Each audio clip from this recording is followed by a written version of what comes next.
Hi, tough man. Hi. Thank you for joining my live. Thank you. Thank you. Thank you. Thank you for joining my live. Wow, I really appreciate. I saw your blur comment on my house last night, and now you are here joining my live. Thank you. Thank you. I really, really, really, really do appreciate it. Thank you. Tough man, where are you watching from? If you don't mind. Where are you watching from? Where are you watching from and what time is it in your area? Where are you watching from?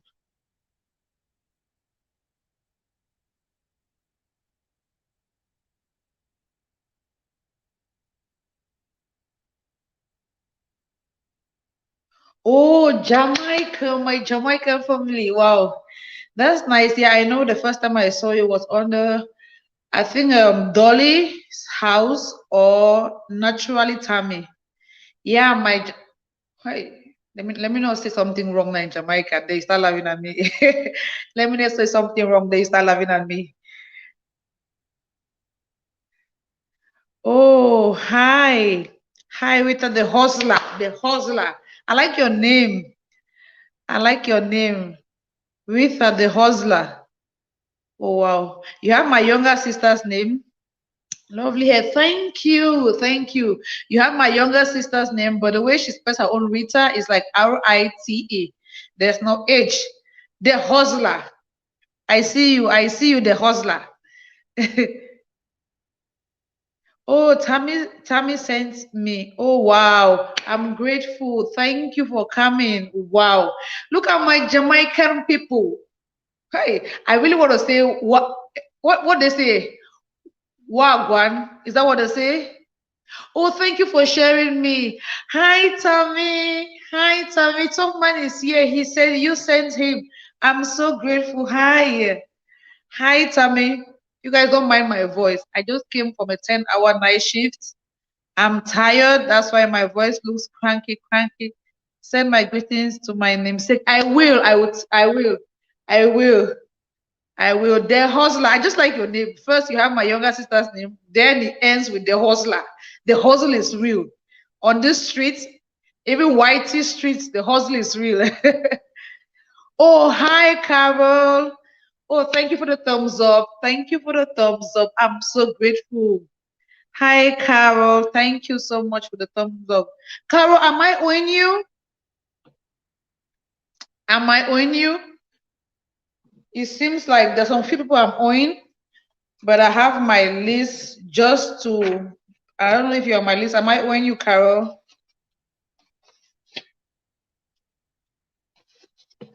Let me just write your name down. I'm gonna check after this live. I don't like owing people.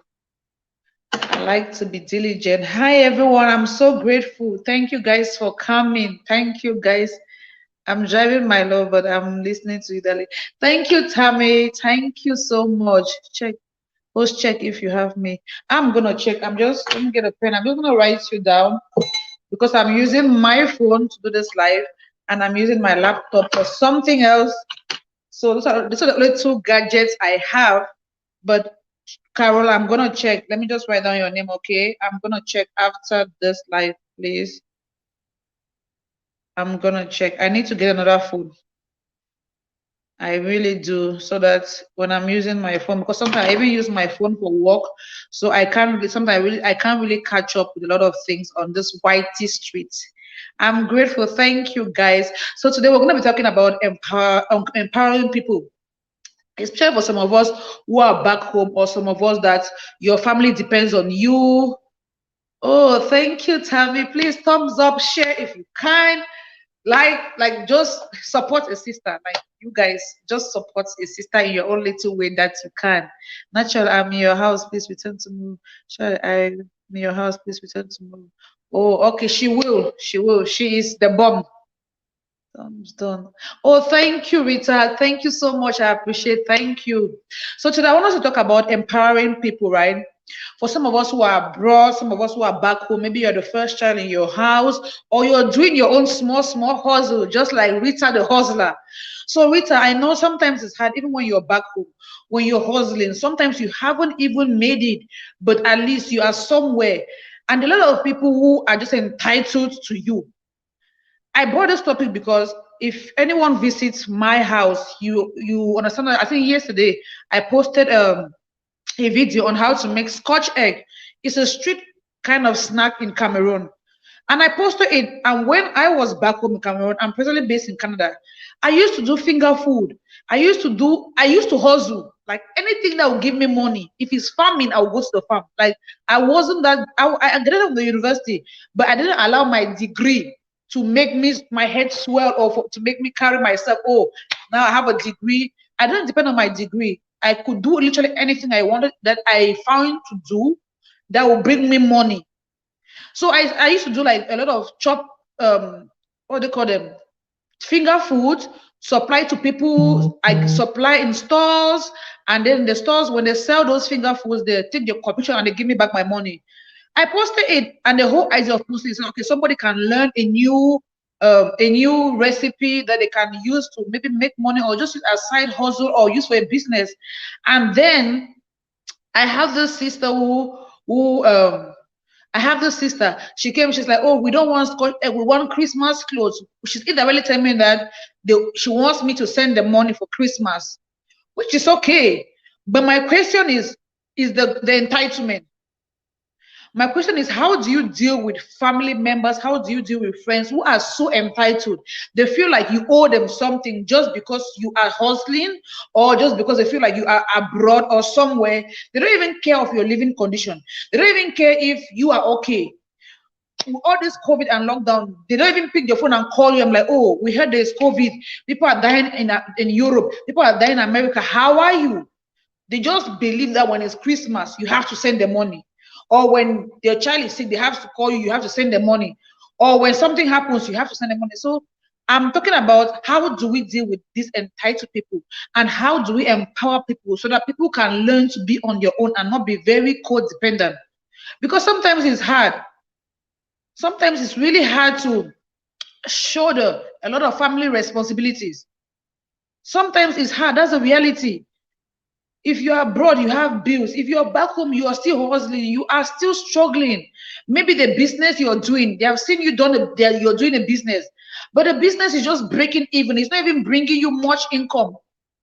You are just starting to run the business. We all know, for anybody that has ever done a business, we all know that when you start a business, most businesses they don't start bringing you profit immediately. It takes time for you to build a business. Even Whitey is a business. It takes time. People have been on Whitey 1 year, 2 years. They haven't even broken through the algorithm. So it takes time. Everything takes time. So if you're back in Africa or you're back in Asia or you're still struggling, how do you handle all this family member entitlement? Please leave your comment. Let's chat. It's a chit chat. I didn't come here with any notes to come and tell you, oh, 15 things to do to be able to break through from these people, entitled people, or to be able to empower others in your family so that you can also have a life. I want us to chat because I feel like every family have this set of people who are just so entitled and they feel like every other person owes them something in this world. They feel like, oh, as a sister, you owe them your life or you owe them your money.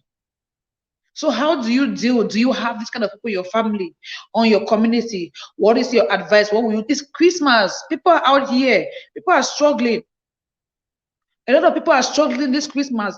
Some of them they cannot even pay your bills wherever they are, but they're also thinking of family pressure back home. Everybody is calling. Everybody has your WhatsApp number now. Everybody has you on social media. Everybody's reaching out because it's Christmas. They feel like you owe them something. So how do you deal with this entitled people? That's the first question. And the second thing, how can we, if you're in a better place or if you're doing a hustle, how can you also encourage others to be able to hustle and empower themselves so that they are not codependent on people? Many people get bitter. Many family get strife and people are harboring unforgiveness because they're entitled. because they feel like, oh, when I was sick, I called this my sister, she didn't send me money, and then they get bitter. But they don't understand that maybe where you were at that time, you didn't have money. They just feel like, oh, maybe because you own a business or you're abroad, your bank account is just bubbling with money. So how do you deal with entitled people? People, leave your comment. Tell me, how do you deal with entitled people? Because this is Christmas, it is real. The pressure from these people is real. And sometimes they can guilt talk you into doing things that you don't want to do. There are people abroad who have been 5, 7 years and they are still struggling. But those who are back home feel like, oh, he's been abroad for 5 years. He has nothing to show for, or he's not helping anybody. Nobody understands the struggle you're going through wherever you're going through. Nobody understands that some days you go to bed with tears running down your cheeks. So how do you deal with this entitled? Well, I'm gonna start. Then people can leave their comments and tell me, how do you deal, or what advice will you have for anybody who has such family members or who is going through such pressure, especially at this time, end of year, Christmas. The pressure is real. Like, it's not even funny. It is real. So the one thing I began doing is I started asking my younger ones, being my cousins who are in the university. I started asking them, oh, you're in the university, that's good. What can you do? Apart from studying, what opportunities do you see in your university that you can exploit to give you extra income? Because when I was in the university, I used to hustle. I was in the university, I used to sell, I used to haul, I used to sell all these selpers, all these low shoes to my university classmates. I used to make these finger foods that I'm posting on my channel. I used to make them and I supply them to my classmates for your birthdays, for little parties they have. They used to give me orders. When it was like youth day or public events that people gather, I will always have something to. I'll always take that advantage. I always have something to sell on those public days. Maybe your national day and people are going to go march, or youth day, whatever activity or whatever event that is bringing people together. I take advantage of that. I use that as a market. I'm like, okay, what can I do? How can I take advantage of this day and make some extra income? What can I sell to people on this day? What season are we in? If it is the dry season, like back in Cameroon, it's really hot. What can I do? I'll make yogurt. If any of you remember back home, the yogurt, the like not the can one, the local one they do, and they tie it in the plastic with a rope, and then they freeze it in the freezer and they sell it. I don't know. Every country has a different name for it. I will make those yogurt and I will sell. That will used to bring me money. I'm not from a wealthy family. My parents could afford what they could afford, but I, being in university, I knew I needed more. And rather than waiting on friends who were abroad or uncles who were abroad or sleeping with sugar daddies or men, I prefer to use my fingers, take time to think, what can I do for myself? So I feel like it's time we also start empowering these young ones. Thank you. Riri in the building. Riri in the building. Riri in the building. Riri as well. Thank you, Riri. I really appreciate. Hi, host, and chat, thumbs up and share out done. Oh my God. Riri, let me give you a dance. Thank you, Riri. Thank you, Riri. Thank you. Thank you. Oh, look, I'm giving you a dance. I'm so excited. Thank you. Thank you, guys. You guys are really family. Thank you for making my life always worth coming here. I'm so grateful. Thank you so much. Wow. Thank you. I really appreciate. Yeah, so we're talking about how to empower others, especially if we're from a family where we have a lot of people who are entitled, or you have younger ones. Yes, education is good, but what else can you encourage them? We all, let's be honest, most people who are even on YT, they have jobs. I know Natural Tammy has a job. I know Dolly has a job. Riri, you also probably have a job. YT is also another full-time job or a part-time job to some people. Why? Because we want to be able to use what we have, the passion, the gifts, and make some other extra income for me. Let's be honest. As much as on YT, people are passionate about what they do, but the motivation, the greatest motivation behind it, let's be honest, is the money. It is the money. So what can we do as people to also empower others? Because I've realized that sometimes there's some people who take pride in wanting to shoulder every family responsibility. You want to show like, oh, I'm the only one who have arrived. So anybody that comes, you want to be that giver. It's good. It's good to give. But for how long will you keep giving? If you're a young lady, there's a day where you get married, you start having your own family, you have a husband that you're accountable to, you guys do things together, you won't be able to give as much as you used to give. And then they'll start saying, oh, now our sister is married, this guy, she's no longer giving us money the way she used to give us. Oh, they'll start saying, oh, our brother is married, this wife is a bad wife, this wife is eating our brother's money because our brother is no longer giving us money the way he used to give us money. It's good to give, but why don't you teach the people how to fish instead of giving them fish all the time? You are not an ocean. Even oceans, sometimes oceans, they run out of a certain amount, a certain kind of fish. So what are you teaching your younger ones? How are you equipping them to be empowered, to be independent? Because you're not going to be there forever. God forbid, we are not praying for anything to happen, but life is very unpredictable. Something can happen. How would they stand? Even as mothers, how are you empowering your children? Because even these days abroad, parents just give their children money, they have allowance, they have toys. Oh, mom, I want this for Christmas. We just buy. And the kids don't understand that what you are giving them is a gift. It's not because they are entitled to, it's not because you owe them. And that's a lot of things. I work in the human field, in the social field. I'm a social worker. We see a lot of children by the age of 18, they feel like all the money their parents are working, they are entitled. Oh, mom, by 18, you have to buy me a Ferrari. Your mother doesn't owe you a Ferrari.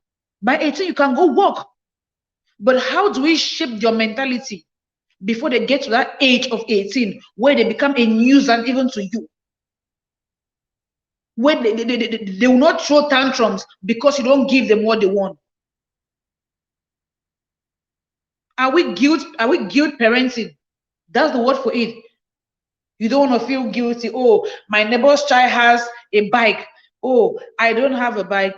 You have to work for what you. Thank you, River. You have to work for what you want. Thank you. Thank you. That is so true. And that's how it might look as if you're wicked. Or she doesn't want to give. She's so stingy. No. At that moment, it might look hurtful, but you're empowering them. They'll look back tomorrow and they will be grateful for what you did. How many of us here, let's be honest, most of those teachers in school, when we're in high school, who were very staying on us, we used to hate them a lot. But looking back today, we realize those teachers were trying to instill some discipline. They were trying to instill some sense of responsibility to us. Looking back today, you're grateful.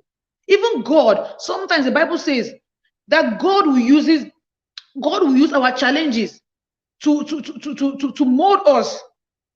The Bible says for your tribulation works for you patience and endurance, that after you have done all, you can stand. So even God, sometimes God will use hard times to strengthen us.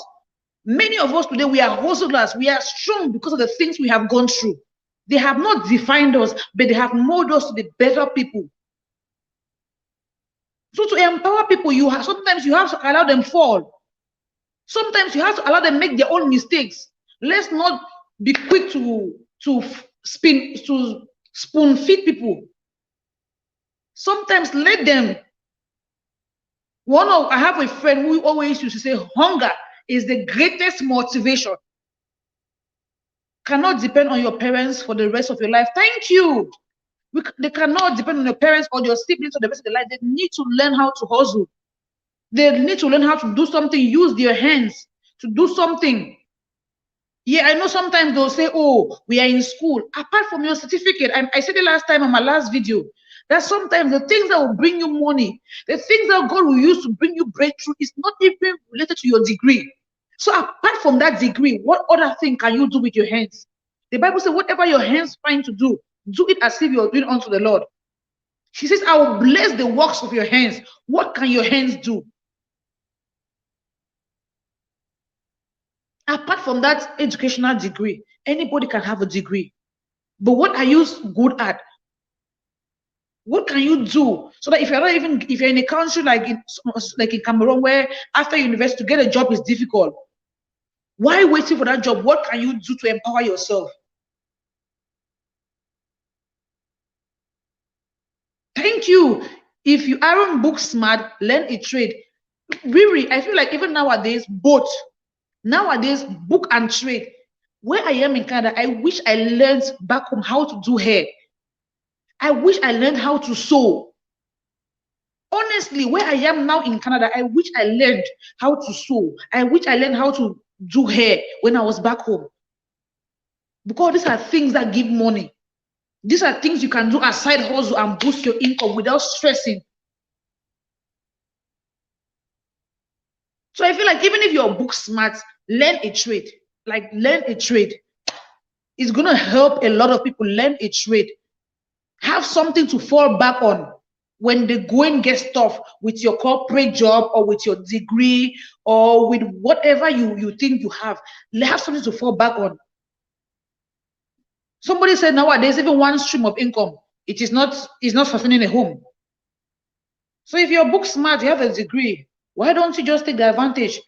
Like one thing I am going to mention here that I am trying to do to empower the young ones in my family. Please share if you're here and you feel like there's something that people can do to empower others, especially the young ones coming up in the family. I asked them, what can you do? I am not doing send me money for this, send me money. What can you do? One of my young ones, she's in the university. She's learning how to sew. Another one learns how to do hair. She now does wigs and hair part-time while in school, while in the university. The younger ones who are in college, every long break, I send them to go learn a trade. During the long breaks, during the long school breaks, they go learn a trade. Yeah, trade. We need to empower like a lot of things that when we were growing, we did not know about. We knew, they always said, oh, the key to success is book work. That was all they told us. Nobody told us that book work is not the only thing to success. It's not the only breakthrough. It's important to be intelligent. It's important to be book smart. But apart from being book smart, what else can you do to empower yourself? Because most of these people who have this sense of entitlement, trust me, these people are intelligent. They went to school. But some of them have just refused to adapt to life. They have refused to see the reality of life. They are still holding on to, oh, my degree, my book, I went to school. They are speaking big grammar. These days, grammar. Even if you're a guy and you want to date a girl, you're toasting a girl and you're just speaking grammar. You don't have any trade. You don't have anything to. You're not doing anything. The guy will tell you that it's not grammar should eat. I'm not advocating that women should go after men's pocket. But also when men are approaching women, there are things that are vital to the woman that the woman is looking at. And I'll say for myself, I don't care what you're doing. If you're a mechanic, if you're a carpenter, at least have something doing. I'll take a mechanic or a carpenter who is hardworking any day, anytime, over somebody who has a PhD, who is just depending on his PhD.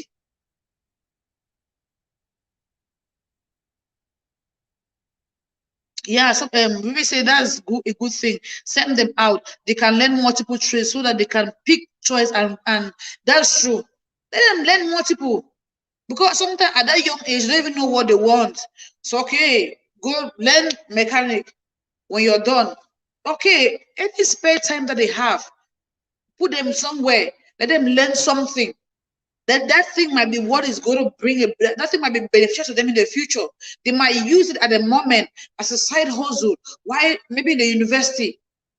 I know people who are big business owners, and they are still in school doing your PhD or getting your masters, but they've kind of found themselves. They established something, then continue.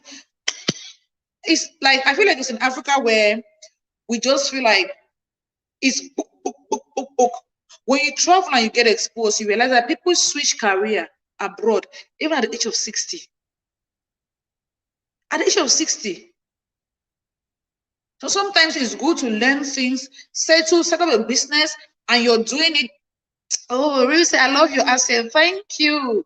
Thank you, Riri. So whatever you can, it is not, you're not too young to own a business. I always say it, you're not too young to own a business. You're not too young to establish something for yourself. Even while in school, even while pursuing the career, you can still have something at the side. Hi, Pat Gorgeous baby. Hi, Gorgeous. Hi, how are you, sweetie? Hi, Pat Gorgeous lady. How are you? Welcome to my house. Welcome to this live. Yes, welcome. I appreciate you for coming. Thank you so much. You are a darling. You are a darling. So we're talking about empowering people around us, and we're talking about the fact that it is almost December, and we see that most people, they are so entitled. They feel like, oh, December has come. They're expecting something from people who are abroad. They're expecting something from you, that relative who is back home and is hustling. Maybe you have a small shop. They are looking at your shop and they're expecting something from you. They don't understand the hustle behind your small business. They don't understand the hustle behind you being in America, being in Europe, being in Canada. They don't understand. So I get it. It's good to give. Christmas is a time for giving. But the question is, how can we empower these people so that they don't grow up or they don't turn up to be very entitled, and then they start harboring bitterness, and then they are fighting with other family members or fighting with you just because you didn't give them what they want when they wanted it. How can we empower people? We cannot just be giving. Like I said in the title, sometimes teach them how to fish rather than just giving them fish. Sometimes allow them go through their trials, allow them go through a hard time. That's what is going to mold them to be more responsible. Sometimes it hurts, oh, sometimes it hurts, but we need to allow them face their own life challenges. Because I realize that most people who go through life challenges, those challenges mold them. I'm not saying not be there, neglect them, or don't be supportive, but allow them build that resilience. Allow them feel the reality of life. Because sometimes we spoon feed people a lot, and then they grow up thinking that life is a bed of roses.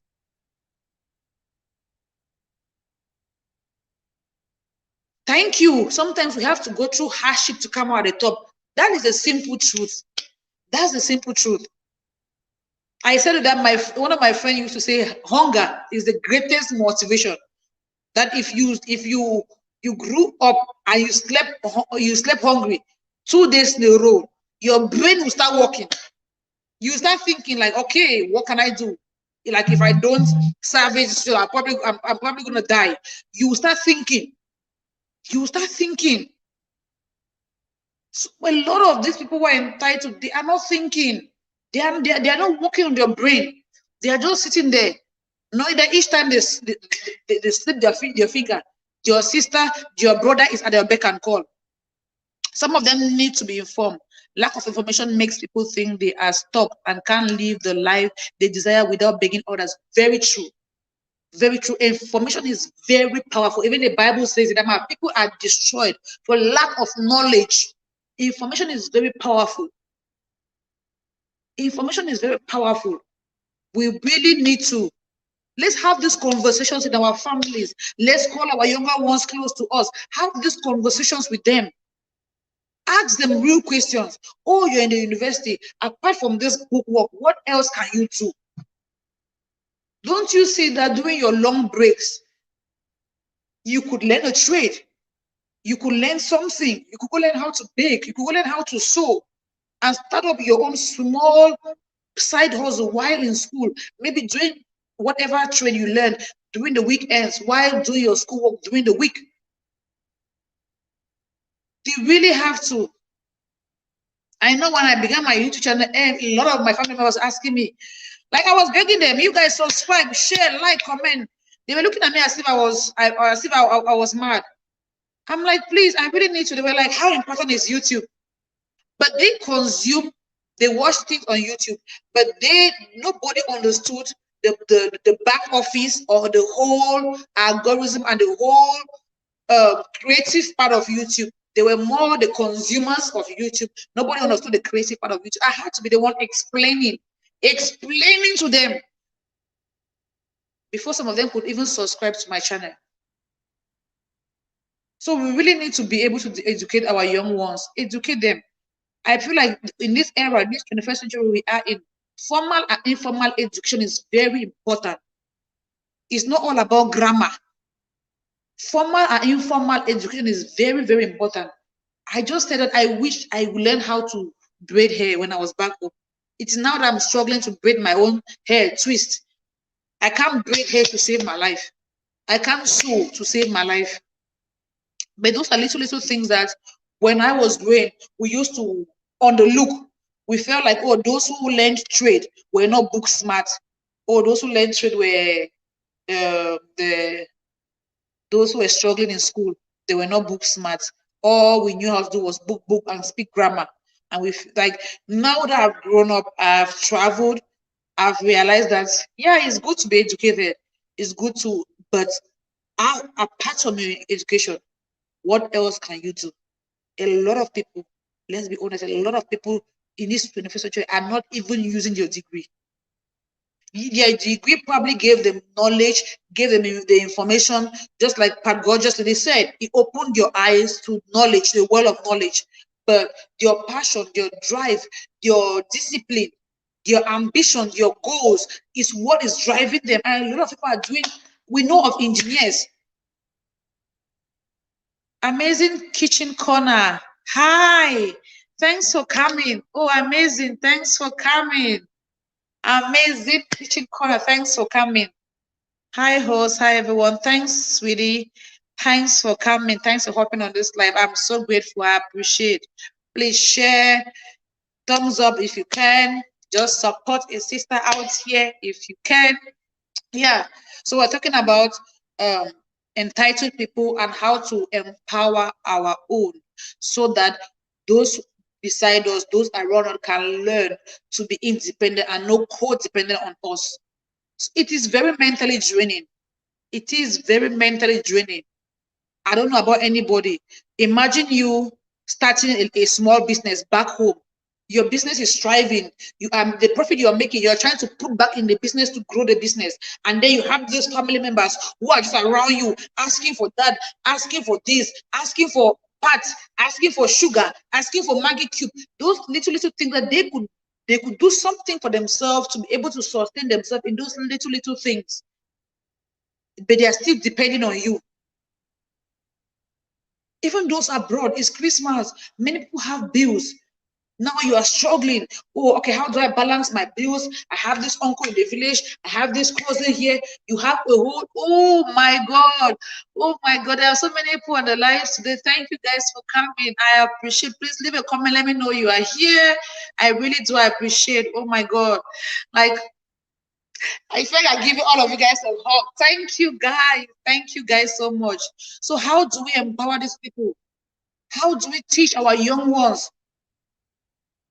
It is not really easy. God, it is not easy. It is not. It is not. I am sitting here. I just came from a 10-hour shift. I was on shift last night. 10 hours. I just came back. I came back. The only thing I did was take a shower and I'm here. It's not easy. And apart from the fact that it's not easy, I just fear the trend and the kind of rate of people that the next generation and the generation after. Oh, Natural says she's home. Oh, I'm grateful that you're home. Thanks. Thank God for a safe trip back home. That's right. How's the Thanksgiving going? Where's the turkey? Please bring the turkey. Bring the turkey. Why are we cutting? You need a stress reliever. Hit me up. Oh. Natural, where's the turkey? All those in the US, please. It's Thanksgiving. Let's bring the turkey after cutting. What did you guys make for Thanksgiving? Let's bring the Thanksgiving. Where are we meeting? Where are we cutting? And enjoying the Thanksgiving. So before I debate, we're talking about empowering our own. Please, let's empower our youth. Talk to them. tell them the realities of life. Most of them are stuck on this view of the world based on social media, which is very unrealistic. It is very unrealistic. The new one now is, oh, join this. Hi, Vonte. Hi. Hi. Vonte is saying hi to Riri. The new one now is all these get rich quick scams, and some people are trying to make people think that they can get rich quick by cryptocurrency. Even cryptocurrency, it is not get rich quick. Stock exchange is investment. It takes long term. Natural say, loving your natural health. Thank you. Thank you. Thank you. Thank you so much, sweetie. Thank you. It needs to be taken care of. When I have time, I'm gonna go look for aloe vera and wash my hair with aloe vera. Thank you. Yeah. So it's just the fear of what kind of people are we raising as the next generation. It must not be your child. It might be one little girl in your neighborhood that you really like. You like you like how humble that the little girl is. Try to talk to the little girl. Try to direct them. Try to give them counsel, because I believe that if you know better, you will act better. Some of these young people, some of these people are entitled. There are people who don't know better. There are people who are not informed, and they just feel like, oh, they are living your life to chance. No, there's nothing like chance. Even with God, you have to do your own part, and God will do his own part. We have a covenant part to keep. That's why even in church, I get so mad when I see all these entitled Christians who feel like, oh, just by praying, you're gonna live a miraculously fabulous life. No, no, there is a balance to it. The Bible says faith without works is dead. Faith without works is dead. Which means if you just have faith, and you're not putting in the work, then you're not going to see the outcome. You're not going to see the outcome. It's so nerve breaking when I see this, like those, they're not even Christian, they are religious people. There's one scripture that they always hold very tight, that, oh, God says he will give the wealth of the Gentiles to his children. And that's what they are holding tight to. And to them, it means, oh, God will just go take an unbeliever's wealth and miraculously transfer it to their account. That's not what that scripture means. It simply means that if you have a store, a shop, somewhere where an unbeliever has a shop, because you're a Christian, God will favor you. God will bring in people, even unbelievers, into your shop. But you cannot just sleep in your house, nothing you're doing, and you're just praying, believing God for a miracle. What should God bless? What should God bless? We need to empower our young ones. Like sometimes it's good to slay, put the lashes, makeup on flick, do the hair, put the heels. But sometimes it's good to get into the hustle. There's time for everything. The Bible says there's time for every season under the sun. There's time to slay, there's time to hustle. There's time to be disciplined. The money you're supposed to invest in a business. We have a lot of young girls. My heart really goes out to girls who have millions or hundreds of dollars of wigs in your house. But that's money you would have used to own a business. This money you have invested to own a business. Sometimes you need to humble yourself. God does not throw manna from above. Thank you. He does not. He says, I'll bless the works of your hands. That's what he says. Like, it gets me so angry when you see young people. Somebody even said it, that if you're a young lady and you're in a place where you're struggling, you meet a guy and the guy's asking, what do you want? Instead of saying, oh, I want iPhone 12, or take me to this place, I want chicken chips Ferrari, or chicken chips this. Get something that you can be able to invest. Get something, like, it's so sad. We live in a very competitive way, especially as young people. If you see handbags that university students are holding, I'm not against luxury, but there is a time for everything. I feel like instead of having that luxurious bag, meanwhile, you can invest that money in a year or two. That money can give you return that you can afford that bag. Fashion goes nowhere. The trend you're seeing today, 5 years time, it will come back. Are we not seeing the white leg um, jeans? They're coming back. That's what our parents used to wear in those days. Remember the tight jean that the legs are flare and a little bit wider? They are coming back to fashion. That's what our grandparents used to wear. Those, like, I tell people, I'm telling you, not, I don't understand either. Those people that you're buying your brands, you're doing, I just wear, I don't wear anything. The only thing I wear is Gucci. Gucci. Those people are sleeping in your house. They have created a brand, they've created a name for themselves. And they're just looking at you, swipe your card, and they're sucking your money. Why can't you create a brand for your own self? Why can't you do something for your own self? I'm not refusing, I'm not against luxury, but know the time and the season where you are in. Be real to yourself. I cannot afford this, I cannot afford it. You are not in competition with anybody. This life is contentment. Be contented. Even the Bible says, do not despise the day of little beginning. Be contented where you are and start growing small. Those who live a contentious life, there are people who are bound to grow. They are bound to get more. God is bound to bless them. People who are contented, people who are humble. Accept your reality. Embrace your reality. If you cannot afford, you cannot afford. It is not a crime.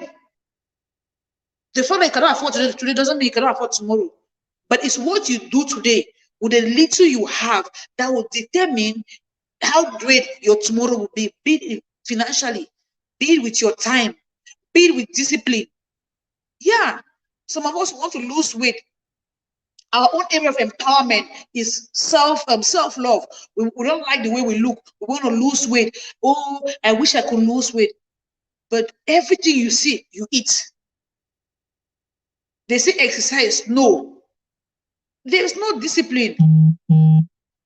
The investment you're making in your body, the food you're taking in, the things you're taking in, the information you're taking in, the toxins you're taking in, that's what is going to mold your perception of life. It's what is going to mold your body, how you look. You cannot blame what the mirror is showing you when you are not putting in the work to get what you want. Nothing comes by just mere wish. So empowerment is in every area. Some people is self-love. You don't love the way your tummy look, that's gonna fine. We all have something we don't like on our body, which is okay. But what are you doing? What are you doing to be better? What are you doing to empower yourself? What are you doing to empower others? The self-love will not, the self-hate, you will not just wake up and go overnight. You have to start taking steps in the positive direction to be able to counteract every negative thought you have about yourself. Maybe start working out. Maybe start talking to people. Start learning to love yourself. Start giving yourself biblical affirmations. Oh, I'm fearful and wonderfully made. Let me confess, I used to hate my hair. Naturally, tell me, I used to hate my hair. I felt like God gave everybody manageable, light, small hair. God just took a lot of hair and gave it to me. And I felt like my hair was punishment. If you know how many times I cut my hair, how many times I cut my hair, because I felt like my hair was unmanageable. I couldn't go anywhere with my hair. I felt like it was rough, it was unkempt, it makes me look, I don't know, I just felt like I just felt like there has to be a perfect, I have to look so perfect, my hair on fleek. I did not like my natural hair. I couldn't go anywhere with my hair like this. But then the first time I wore my hair naturally to church, everybody was like, is that your hair? I was like, is that your hair? Why do you wear wigs? Is that your hair? Everybody, I want to touch. Can we see? It's a lie. People were arguing that it's not my hair. That's when I got myself thinking. I'm like, wow. So every other person likes my hair except me. Why don't I? Because I asked myself, why don't I like my hair? Because I just felt like it was very unmanageable. I felt like, oh, I should be able to comb my hair without it causing me pain or without it sticking. But I had to grow past that stage. Now you can't even get me to cut my hair. You can't even, like the whole summer, I'm rocking my natural hair. Like the whole, I don't care how it looks. I'll put it in bun. I will pull it out. Like I will sometimes I will just wash it and just do wash and go. Like let it just look crazy, and I will move like we are moving. Because I feel like I got to a point in my life where there are a lot of other important things in life to worry about, to invest my energy on, than worrying about my hair. And whenever I wear my hair, people give me a lot of compliment. I had to start loving it. Thank you, Pat, gorgeous lady. We really need to. We really need to, honestly, we really need to. People need to, we need to empower others. We need to empower ourselves. We need to learn to be better people. We really need to learn to be better people, honestly.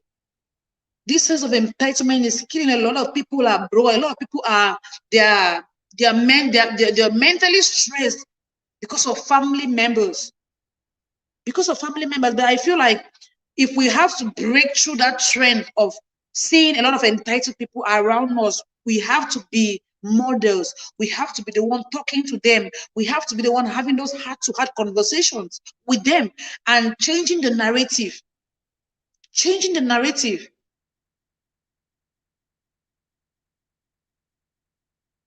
We have, like, I traveled abroad. I've seen people who have switched careers. I've seen people who have made money. They are billionaires now from things that people look at to be very insignificant. They used to say that money is in the things that, actually abroad, money is in the things that makes your hand dirty. Things you put your hand in. I was just looking at the person who wrote the comment when I posted the Scotch egg on my WhatsApp yesterday. She's like, oh, we don't want. So I was like, oh, maybe this is a Scotch egg recipe for somebody who wants to switch in your Christmas meal, or they want to just add something to this to their table this Christmas. This is Scotch egg is something. It's an idea, a recipe you can add to your meals this Christmas or this holiday. And I said some people can even, you can know women back home who used to hawk Scotch egg, even young girls, and will buy it and will eat. You could do it, yours not hugging, but at least soliciting to do finger food for people's birthday, for people's bridal shower, for people's gender review. You can start by doing that, soliciting business, little business contracts, people around you, and that's how your brand will spread and you grow. And you might never know, they might contract you to do finger food for a wedding, but you need to start small. And this person came, she's like, oh, we don't want Scotch egg, we want Christmas clothes. Indirectly telling me that they want money for Christmas. I was like, wow, wow. And this is somebody who has never called to check, like, Robert, how are you doing? Have you eaten? I heard there's COVID. How are you coping with this COVID? Oh, now it's winter. I heard Edmonton is so cold. How are you guys coping? But Christmas is around and they're entitled. And that's why I said, let's talk about this issue. How can we educate people? How can we empower people? How can we make people see life beyond where they are and beyond your close-mindedness, and be able to do whatever they can do to empower themselves? Even in marriages, most women are abused, disrespected, because they don't have anything for themselves in marriage. They don't have anything for themselves. Honestly, I believe that if you're a hustler as a woman, it doesn't matter what you do. Your husband will respect your hustle. Your husband will respect you. But if you have to ask for toothbrush, you ask your husband. Toothpaste, you ask your husband. Monthly pad, you ask your husband. Every little thing you ask your husband. Trust me, this man will run out of patience. And he will feel like the burden is too much on him. And then he will transfer that frustration, that burden, that heaviness into his house, into his environment, and you see him start acting up, start behaving rude. But if you're a lady, you're doing your own, it doesn't matter how small your hustle is, it is very important. It is very important. So men will say, oh, well, it doesn't matter how I treat her, she has nowhere to go. Because they have seen you finish. They have weighed you on a scale, and they realize that you have no substance, no value in you. But if you have your own, where he falls, you can stand and count and put down. When your husband is struggling, maybe with his kids' school fees, you can say, babe, don't worry, I got this. These are my children too. That man will respect you. He won't talk to you anyhow. Because he knows if he talks to you anyhow, he will see anyhow.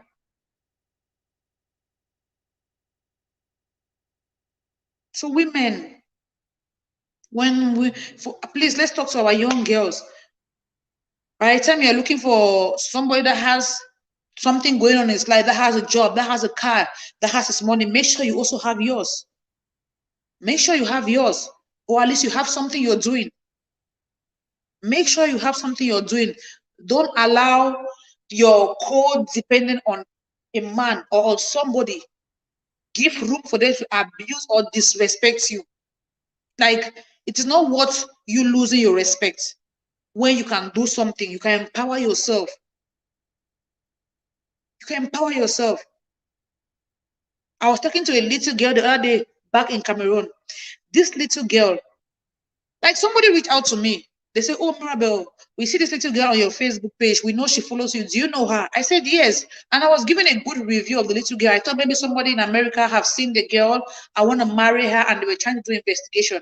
I was doing it. I gave an honest, good review of this little girl. Months down the line, this girl posted a picture on her Facebook. I look at this picture, I'm like, this picture, like, you know, this kind of romantic picture with a romantic sound behind it. I said, this picture resembles one of my classmates back home who is in America. So my brain began working, and I went back to the person who asked me about this young girl. I'm like, I know you close to this person that this girl posted. What is going on? Apparently, this guy was dating this girl while they were back home, and was dating his wife. So he was, I don't know how, he was double dating. And the guy finally traveled to the US, married the wife, left this girl back home, took the wife to the US. It's been more than 10 years. They have 3 beautiful children. And this girl back home is still holding on to this guy. Like, he almost made me run mad. I'm like, what? And so she's posting the guy. The guy's in the US, breeding his family. They have 3 children. Maybe he visits once in a year. And that 1 week or that 2 weeks that you're with him, that's what you're holding so treasurously. And you're calling your own. Like, it pains, let me speak to the librarian. It pains me where. It pains me where. I was like, what kind of madness is this? Sense of entitlement. Maybe because the guy is sending the girl little $100. Hi, Mabel.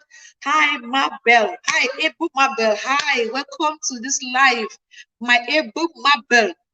Ebu lady. Mama, I saw you. I went to your house the other day, and I watched your videos. I saw the video you did on the African culture and tradition. I was really touched by your video. I was really touched. Yeah, the one you did, and you kind of spoke about the girl who in Nigeria who also talked about a similar culture in her area from, I think, Sandra's reality video. And I was really touched. I'm like, it touched me because in Cameroon too, I think I left a comment in your house. I said in Cameroon too, we have the same cultures. We have some level of bad. Yeah, I did. We have some level of bad cultures. And my mom was a victim. My mom was a victim of a bad culture that up to this day, it still hurts my heart to see that as young as my mom was 22 when she lost my father. She was married. She had me, I was 1 year old, and her husband passed away. And her husband's brothers wanted to marry my mom. It was a whole battle. I was young, but this battle was always going on. I couldn't understand why there was always this strife. My mom was always crying. I couldn't understand. It's when I grew older, when my mom tried to remarry, after more than 7 years, these my father's people showed up and said my mom cannot remarry because my father sent my mom to high school, to university, so my mom cannot remarry. Like it was that by then, at least I was around 9 years old. I could understand a little bit. Like so when they talk about this cultural thing, even Sandra Reality, some of her videos really it's really touching to me because it just gives me a picture of my mom was 22. Imagine 22, you lost your husband with a baby of 1 year old. You are in the university, and then you have those family members who are just giving you headache. They took everything from my mom, everything, even the 6 battery. Remember in those days they used to have 6 battery radio. They used to have 6 battery radio. Hi, hi, phenomenal motivation. Hi, sweetie. Thanks for coming. Thanks for coming. I really appreciate. Hi, hi. At host, yes, we have to use our channels to be voice for the voiceless. It's very important. It's very important. These people gave my mom hell. My mom was 22 in the university with a 1 year old baby. She just lost her husband, and the family took everything. They freeze my father's account, even the account my dad opened for me. They freeze the account, and the the successor or the heir of your family said, "Oh, when I'm 18, then he's going to hand over the account to me." My mom struggled until I got to college. When I went to college, we went to that man. My mom said, "Okay, this child is in college." And the school my mom wanted to send me, my mom could not afford, but she knew that there was money that my dad had saved for me before he passed away. My mom went there. This man had removed the money and sponsored his own children. Like I'm telling you. So when you guys talk about this cultural thing and talk about how some of this culture affected women, like when I went to Auntie Mabel's channel and Sandra Reality, it just brings a lot of memory. It just makes me see my mom, just see the struggle that even as a child of a victimized widow, those things have effect even on us. Even on us. Like it's so bad. The recent one that just happened, like you guys, like it's so sad that these people abandoned us. They abandoned my mom. They abandoned myself. None of them knew if I ever went to school. None of them knew if I ever ate. None of them knew if we slept on the street or whatever. None of them. But when I was about to get married this year, traditionally, people of God, talking about it, even making me feel emotional. I feel like crying. When I was about to get married this year, my mom didn't even eat a diary on the child she has suffered until sent to Canada. We had to go back to those people, my father's family. Those same people who never knew if I ate, if I went to school, if I slept outside. Those are the people who collected my diary. That's what tradition says. I cried. I cried my life out. Hi everyone. Those bad traditions are still going on in many rural areas in many African countries. They are still going on, honestly. They are still going on. And they had the guts to tell me that, oh, before I get married, I have to leave Canada with my husband, travel to the village to see them before they'll accept the diary. These are people, since my dad passed away, I probably saw my uncle when I was probably like 3 or no, I think when I went to the day we went to his house, my mother told him that okay, I'm going to college. He should release the funds in the account. My father left, my father died, because that's what my mother wants to use to pay my fees. And he said there's no money because he had used the money to sponsor his own children. That was the last time I saw that my uncle. I'm 30. It's been more than 25 years ago. That's the last time I saw him. And these were people that they had a say in my bride price. That was not even what really hurts me most. Is because when they made the diary list and they sent to my husband, they wrote it down that, oh, Mirabel is our brother's only daughter.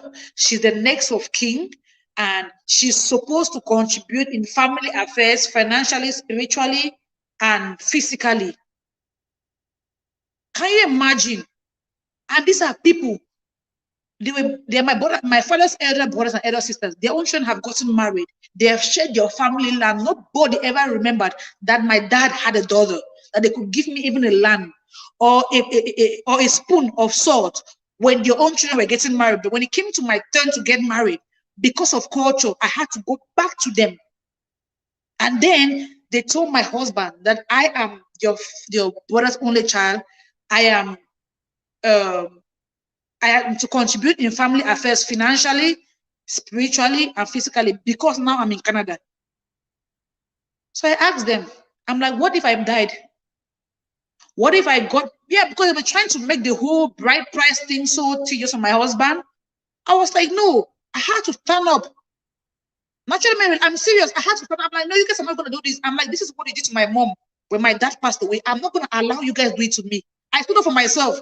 My mother was the one begging me, oh, Mirabel, please. I'm just seeking peace. Please, let's just, I'm like, no, mom, we are not doing this. I'm like, we are not doing this. It was really serious. I'm like, no, you guys cannot. I asked them, I'm like, what if I went and got pregnant for one old man somewhere or for one wretched guy somewhere who is not even responsible to come up and say, I want to marry this girl? Will you guys will you come there and kidnap the man? Will you kill the man? This one that has showed up that I want to marry, I want to do things right. You guys want to make it hard for him just because of your greed. I was like, no, it's not going to happen. I was so firm. Hi, Josie Connor. Hi, sis. Hi. Hi, thank you for coming. Able my best, so we have to start a revolution in order to stop the oppression, tradition, and custom. It's like it's serious. God, it is. It is. And one of the sisters, she was calling me. She's crying. She's like, "Oh, Mirabel, I really love you. You know, you're our brother's only child." Man, I'm like, I told her straight to her face. I'm like, I don't like fake love. Where have you been all these years? You've never called me. You've never checked if I was alive. And now they were trying to still victimize my mom. They were like, oh, your mom is the one that prevented us from seeing you. I'm like, it's a lie. I'm like, it's a lie. There are many ways if you wanted to see me, you would have seen me, or if you wanted to get in contact with me. If my mom could prevent you from seeing me when I was young, now I am 30, where have you been?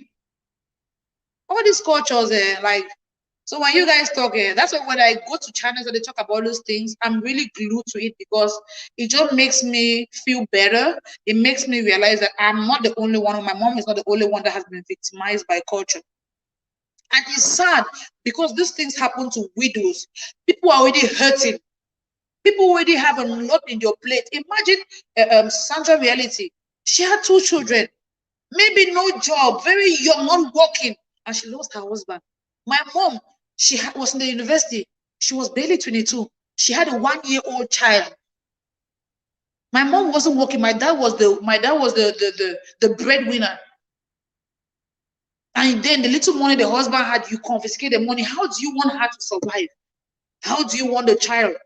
How do you want to take care of the child? They even told my mom that because my dad paid for her university studies, my mom doesn't know that she owes them her salary. Like seriously, they asked my mom that she doesn't know that because your brother paid her university studies, she owes them her salary. Please put the link. I would like to on and speak briefly. How do I put the link? Like a link to my channel? Let me copy. How do I put a link? You guys help. I want Auntie Mabel to come on. How do I put a link? Somebody help in the comment section, please. Just this is serious, though. This is serious. Like this culture thing. Talking about it now, it really gets me emotional. I feel like sometimes we talk about how it affects the widows, but we don't really talk much about how it affects the children. I am a victim of a widow who was victimized by tradition. I am a child, but the effect on me is not even funny. I am a Christian. I can't lie to you guys. I've been praying for years to forgive these people, to take them out of my heart. But the pain is not even small. Click on invite guests. Okay, let me see guests. Invite guests. Copy. What is it? Copy and copy to. Okay. So it says copy. Where should I paste it now? I just copied the. I went on invite guests. I copied the link. So where should I paste the link? Let me go on more. Okay, post comment. Let me see.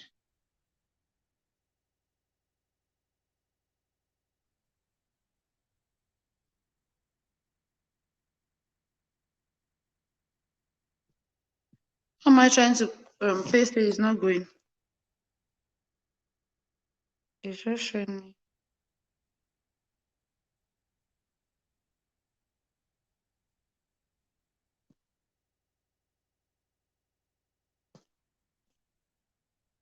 Place in the chat.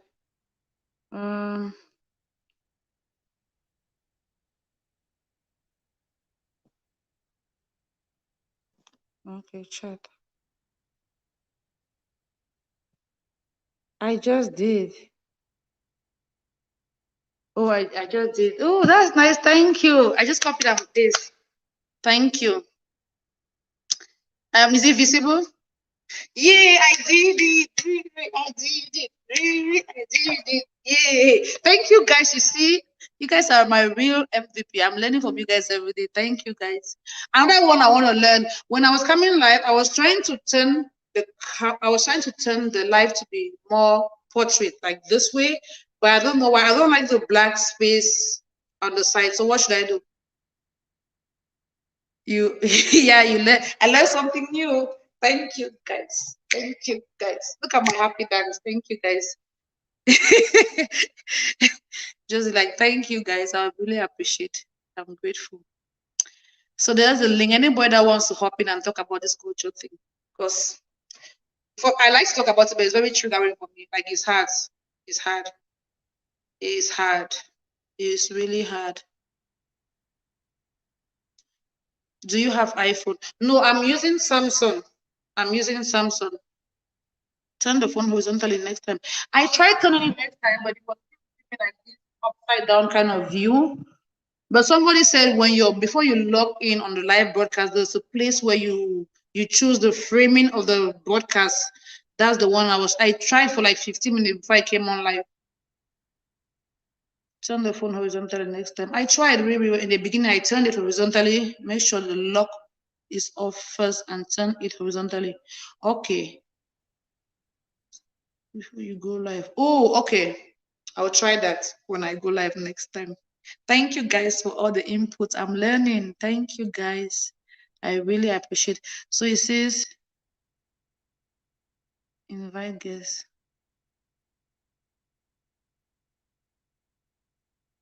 How do I?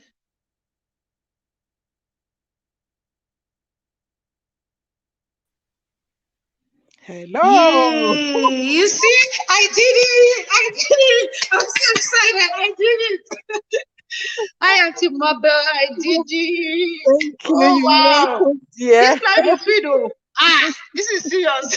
She's just See the YouTube street we're learning every day. I'm telling you, this is interesting. Oh Yes, wow! you just have to keep learning and making new friends. Yes. Thank I would, you, yeah, thank you. Oh my God, don't thank make me cry. you. Oh, I, thank I, you. whenever I'm on live from people's LS, I just feel you should always learn something new. So next Yeah, time, when you have to when you want a topic, you want your friends to come on, that link, you can send that to them as soon as you set up your LS. You can yeah. send that link to them already, so they can even join you backstage. Like you were saying, me backstage. Then you guys can chat before the LS actually starts. Oh So, wow. so very Oh soon we my won't play. God, I'm so Yeah. grateful. So Wow. yes, you can be. Hi, this has Yeah. got, and this is one live. I just came off from work. I was like, should I go live? Should I not? Should I go live? Yeah. I'm like, let Yeah. me just do it. True, true. Was it Natural Mary that was saying she was saying yesterday on in her house when I was there live. She was like, sometimes on YT, it's just good to try things that Yeah. you see. Just try, you never know. And truly, this has really been an experience. Oh my God, it's going down history. I'm writing on my diary. This day is going down history. Right. Thank you, Right. Auntie Mabel. Thank you. Do you know Well, what attracted me to your house? Your name. When I saw your name, I'm like, oh, her name is almost like my name. And then I logged in, and then I saw you, and they were talking about. I was like, I just got glued. I think I even left without dropping anything. Before I'm like, oh, I enjoyed a couple of videos. I left before I went back. I'm like, oh, I didn't appreciate this lady. Let me go appreciate. I left the comment and I did everything I had to do before I left. Yeah. And I've I never, will, honestly, I've never met you, but I just bumped into your channel. And thank it you. was your name that just attracted me to it. I'm like, okay, let me just go check her house and see what she's up Thank to. you. Then Yeah. when I saw the video where you were talking about the culture thing, and it Yeah. just got me glued because, as I said, it resonated with me. I Yeah. have been a victim. I have, like, it's hard as a child. Yeah. You just watching your mom, like, I can't even talk about it. Like, it just gets me emotional and teary. Yeah. You just seeing your mom struggle through life. Yeah. Sometimes we were not even able to feed. My Mm. mom was just struggling as a widow. I'm, And I'm, even when she I'm so sorry. struggled, I'm it's so not like sorry to she hear. was willing to settle immediately after she lost my dad because she was in school. She graduated, we moved, she got a government job posted. But government in Cameroon, they will not start paying you immediately. Mm. They will take forever. You have to travel to go follow up your documents. This woman was struggling, and I was a child there watching her struggle. Yeah. And my father had money in account that had been confiscated by her family, by his Yeah. family. I'm so sorry to hear that. Yeah, I think you should do a video about it because I just feel God has placed, so I don't know if all of you are Christians. If you are not, whatever faith you belong to, I'm a Christian. I am a strong Yeah, one. I believe God has placed us on this platform and this social media space at such a time as this. And we should use our voice in whichever way we can. Because I saw that Sandra's realities video, and this other Asian lady that also reacted to it. She has The actually video. discussed it with me before that we should talk Mm-hmm. about it. And obviously, as we get busy, I'm in the UK and I'm a social worker. So I'm actually in between writing report. I just decided to take a break off. It's past 5, but I need to finish this report today. So I was just having a cup of tea and I said, oh, let me go in and respond to some comments. So what I usually will do, I will make sure I check out if I see a new person on my channel, I make sure I just click on your photo and go straight to your channel Yeah. before I actually respond to the comments so that in Comment. that way I never miss out any new person. Yeah. So I just decided to do that. And I actually have other comments on my channel that are already old members. I decided to leave those ones because you're the new face there. I said, well, let me just click on it. Then I saw you live. I said, all right, let me just pop into the live and just register my presence and support and just leave it playing on the background where I go back to my work. So Yeah. that's what I do. Once I come into anybody's live stream, I just say, let me just stay there and be playing because it doesn't cost me anything to Yeah. play it on the background. So that's what I intended to do when I saw you discussing this topic and you remembered coming to my house and what you saw there. I just Yeah. say something. So please, before I rush off, ladies, and I know sometimes the gentlemen tend to listen at the background if their wives are within their hearing in the vicinity where they are. But if the gentlemen are there, if we can tell our gentlemen, our brothers, or whoever is in our lives, I think with the women and also encourage the men in our life to start speaking up for the voice for this incident because most of these traditions we see, the oppressive ones, very, very oppressive ones, are actually oppressing the women and the children. That's And in most it. cases, the widows. And I just think it's greed because if you really trace back to our olden days culture, I mean back to our fourth, because I'm doing languages, African tradition and cultural heritage and identity on my channel. So whatever I'm doing, I tend to research back. Although I'm in my 50s, I don't know everything. So I always research back and consult other elderly people, other older members of my family, or other people in the community that I know that they are interested in this kind of things. But if you really look back to our tradition, some of all these things were when they were put in place, there was no okay, for example, when this young widow that are being tried to be kept in the family, because people were living in a very close community at the time. And it was a way of actually supporting the widow so that people will not take advantage of them. So that was the aim this tradition we actually set up. It's just that now, out of greed, These people People are no have longer misused. doing it. So the aim of saying then, okay, if there's a young widow, a brother or a brother of the widower of the yeah, the person who died, to Mm-hmm. marry the wife, so that the wife can be protected and not be taken advantage of by other people. But Mm-hmm. now it's the families who are meant to protect these widows are not taking And the most, advantage of them. that's right. So even when some people are intelligent enough or educated enough to write wills, can you believe that some families still disregard wills and just do whatever they want to Yeah. do? So what many people are really doing now that are sensible is to empower the women. Yeah. For example, set up a business for the woman and stuff like that. Although some greedy one will say, "Oh, this is our brother who set up the business for you." My mom, that's what my dad did to my mom. Yeah, When my yeah, dad met my mom just finished high school. yeah. She said, okay, instead of going to university, go to a professional school. And while That's my mom was there on her second year, and she just gave birth to me, I was even with my grandmom because she was in school in the city. I was with my grandmom. yeah, Then my dad passed away. These people told my mom that because their brother sent her to school, she owes them even her salary. yeah. So, but why I should tell people now? Let me tell you, one of the reasons I'm on White Street and I've lived in the UK for over 30 years. The charities I form back home, my focus, all of you that are here, if you have any young lady in your life back in Africa, be it your cousin or your nephew, niece, or sister, empower your girls. Yep, Make sure that yep, that's actually what attracted another thing that attracted me to your topic, yep, empowering women. And sometimes when we talk of this empowering women, we talk of it in abstract. You cannot empower everybody. Start yep, charity begins at home. yeah, Start with the closest person to you. And yeah. I tell you, make sure you empower girls in your life so that they are at a powerful position. They have Yep, a voice. They have resilience before they get married. that's true. The position you get into marriage, I'm not saying it's not always it's not always foolproof, but 80% of the time determine how you are treated in your husband's house. That's true. I made mention of that point here. I said women who are not empowered, if you don't have, it doesn't matter how little it is that you have going on in your life, you are Yeah, giving room for somebody to abuse you. You are that's right. giving room for abuse. That's right. Yeah, you're right. So Hi, well, 1 minute, 1 minute. Let me just say hi. Hi, Linda. Hi, Mary Queen. Thank you guys for coming. And then somebody wrote that she's going to visit your house. Okay, Josie's Corner said she's going to visit your house. Auntie Mabel, she's going to visit your house. okay, thank Go you. ahead. Please, if you are visiting my house, do it properly. I like genuine friends.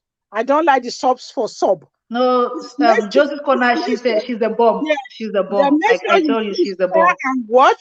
try and watch the video and actually just scroll through. There's something you will like. They actually watch a video that you think you genuinely like and do the due diligence. And this is why I don't return sub until I know I have the time to watch you. Because you've taken time to watch my channel. If you like, you didn't do it properly, at least you left me a comment. I will try and do it out of my own goodwill. I'll do it Will. properly on your channel. And I like to Yeah, build connections and I like to build connection with people who I know I enjoy their content. Obviously, there's so much content out there on YouTube, but I would definitely acknowledge and watch a video and sub. But even if I don't return to your videos regularly, but I will always try and even put the yeah, notification bell on so I'm able to return from time to time.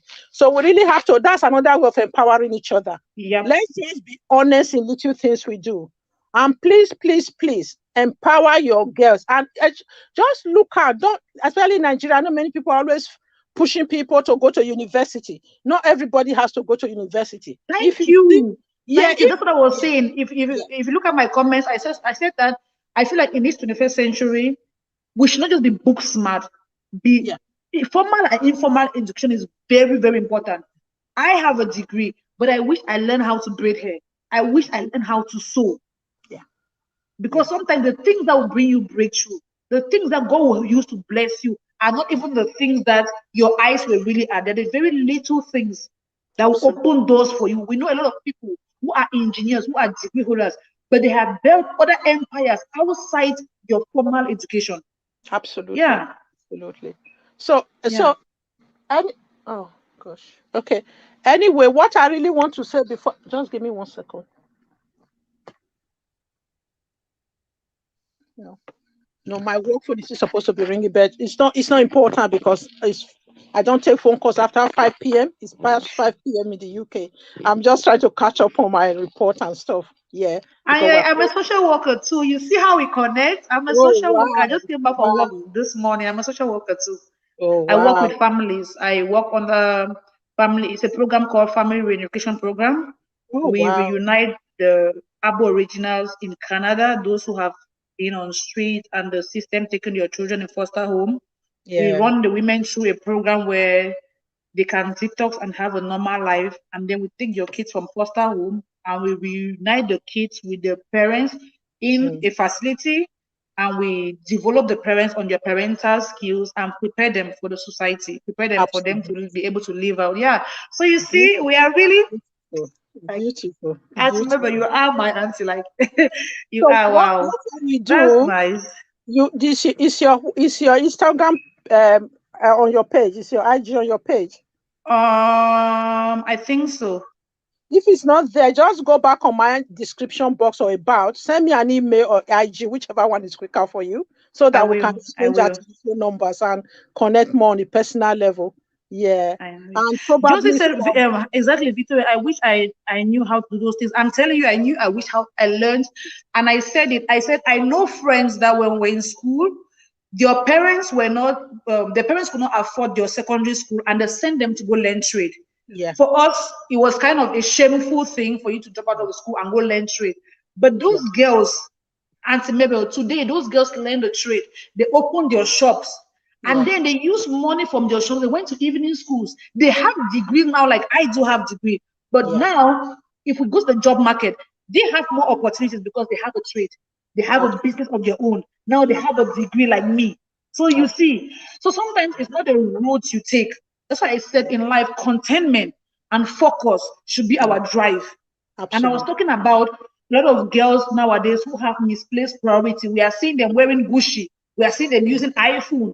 Meanwhile, that is something they would have used to invest and empower themselves. And Yeah, somebody mentioned here that sometimes it's lack of information. That's why I said it's good, as Mabel said, start calling the young people around you. Let's talk to them.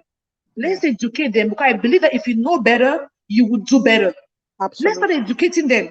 Sometimes, if you absolutely. see a young girl going through something, don't be quick to give them money. Be quick to advise them. Be quick to direct them to go through that life situation, because that life situation is going to mold them. I tell Yeah, everybody today, I have stepsisters. My mom finally remarried after all the drama. Even when my mom was getting married, the day she was getting married, my father's people came to the court that she cannot marry. And they asked them why. If a woman lost her husband, she has the right to remarry. This was after 7 years, because mm, I'm older than my younger sister for 7 good years.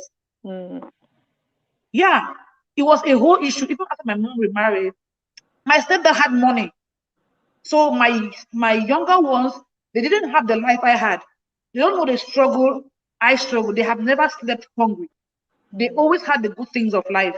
But we are all grown up now. But if you look at our life, it's not like I'm boasting. I feel like I am more matured. I can handle more issues. I can live anywhere. If you send me to Zanzibar today, I will eat anything. I will live anywhere. But no, my younger sister says, hey, why is this water brown? I can't drink this water. And there's no Wi-Fi here. Like you get the quality of life and the personalities that we all have. It tells you where we come from. Sometimes people cannot even believe that we are from the same home, because my struggles mold me to be who I am. Like Yeah, I don't know how to ask for something. Even I'm married now, got married this year. It's a struggle for me to be able to tell my husband my need. I have always been that lone rider that believes that to get something you have to work for it. I don't know how to ask for help, which is yeah, a bad thing. But yeah. in it all, there are more positive things than negative things. But when I was going through all those struggles, those hungry nights, those nights where after I left high school, I didn't go to university for the first year because there was no money. It felt like punishment. It felt like hell. It felt like that's why I gave my life to Christ. Because I got to a point where I felt like, God, why am I here? Why am I suffering this hard? If Mm, you are out there, you have to intervene. That's how yeah, I got born. Nobody preached to me. It was hardship that took me to God. It was hardship that took me to God. And to be honest, God has been faithful. I have seen the hand of God. I mm, have seen the hand of God to the yeah, point when when I talk about, you go to my Facebook, if you go to my YouTube, a lot of my videos. When I talk, I can't talk without mentioning God. And most people are like, oh, I know people is like, oh, you're too young to carry this God thing in your head. In my mind, I'm like, you don't know where this God have taken me from. The fact that we look the way we look now doesn't mean this how we look though. Hey. Yeah. Yeah, so I feel like empowering people is very, very important. Is very important. Even like young girls, the ones we see in our neighborhood, talk to them. Talk to them before they get some guy or they get carried away by the emotions and life and somebody fools them and get them pregnant or something, or they're in a situation where we start trying to remedy a situation. Meanwhile, we would have avoided a situation before it even happened. Let's Yeah. learn to talk to these people. Honestly, Yeah. it's good So to empower.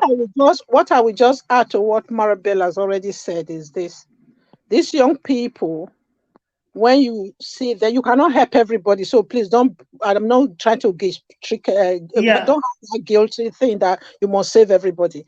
But if yeah, you just identify the talents in them and fan it into flame, yeah. just try and Marabella rightly said, don't give them a fish, try to teach them to fish. That's And right.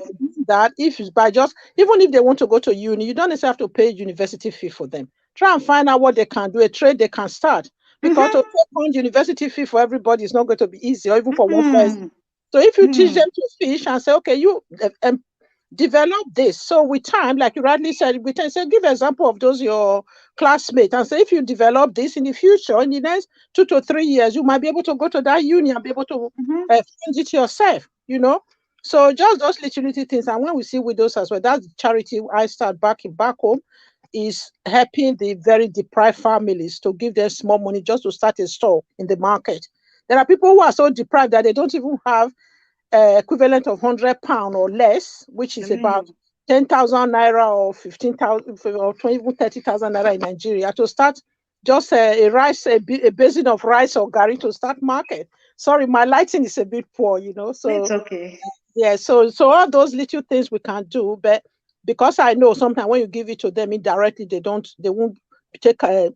be accountable, they Countable, won't take yeah. it seriously. That's why I felt if it's coming from a charity and we're able to reach more people, and luckily, or by God's grace, God provided some reliable people who have been running it since 2011. Oh So wow. it's just for us to just keep doing the little we can. Not everybody can set up a charity, Yeah, but help one person, and that yeah. would make it different. That would that would make a difference. That would down the line could even would save a whole family, maybe the A whole parents. lineage, That generations to come. A right. lineage. Yeah, Okay. So yeah, let me not hijack your whole yeah. chat. I'll have to go. Thank you. I really appreciate. Thank you for I'm coming. here Thank you every for making this worthwhile. Thank you so much. I do LS every Saturday, so we discuss topical issues.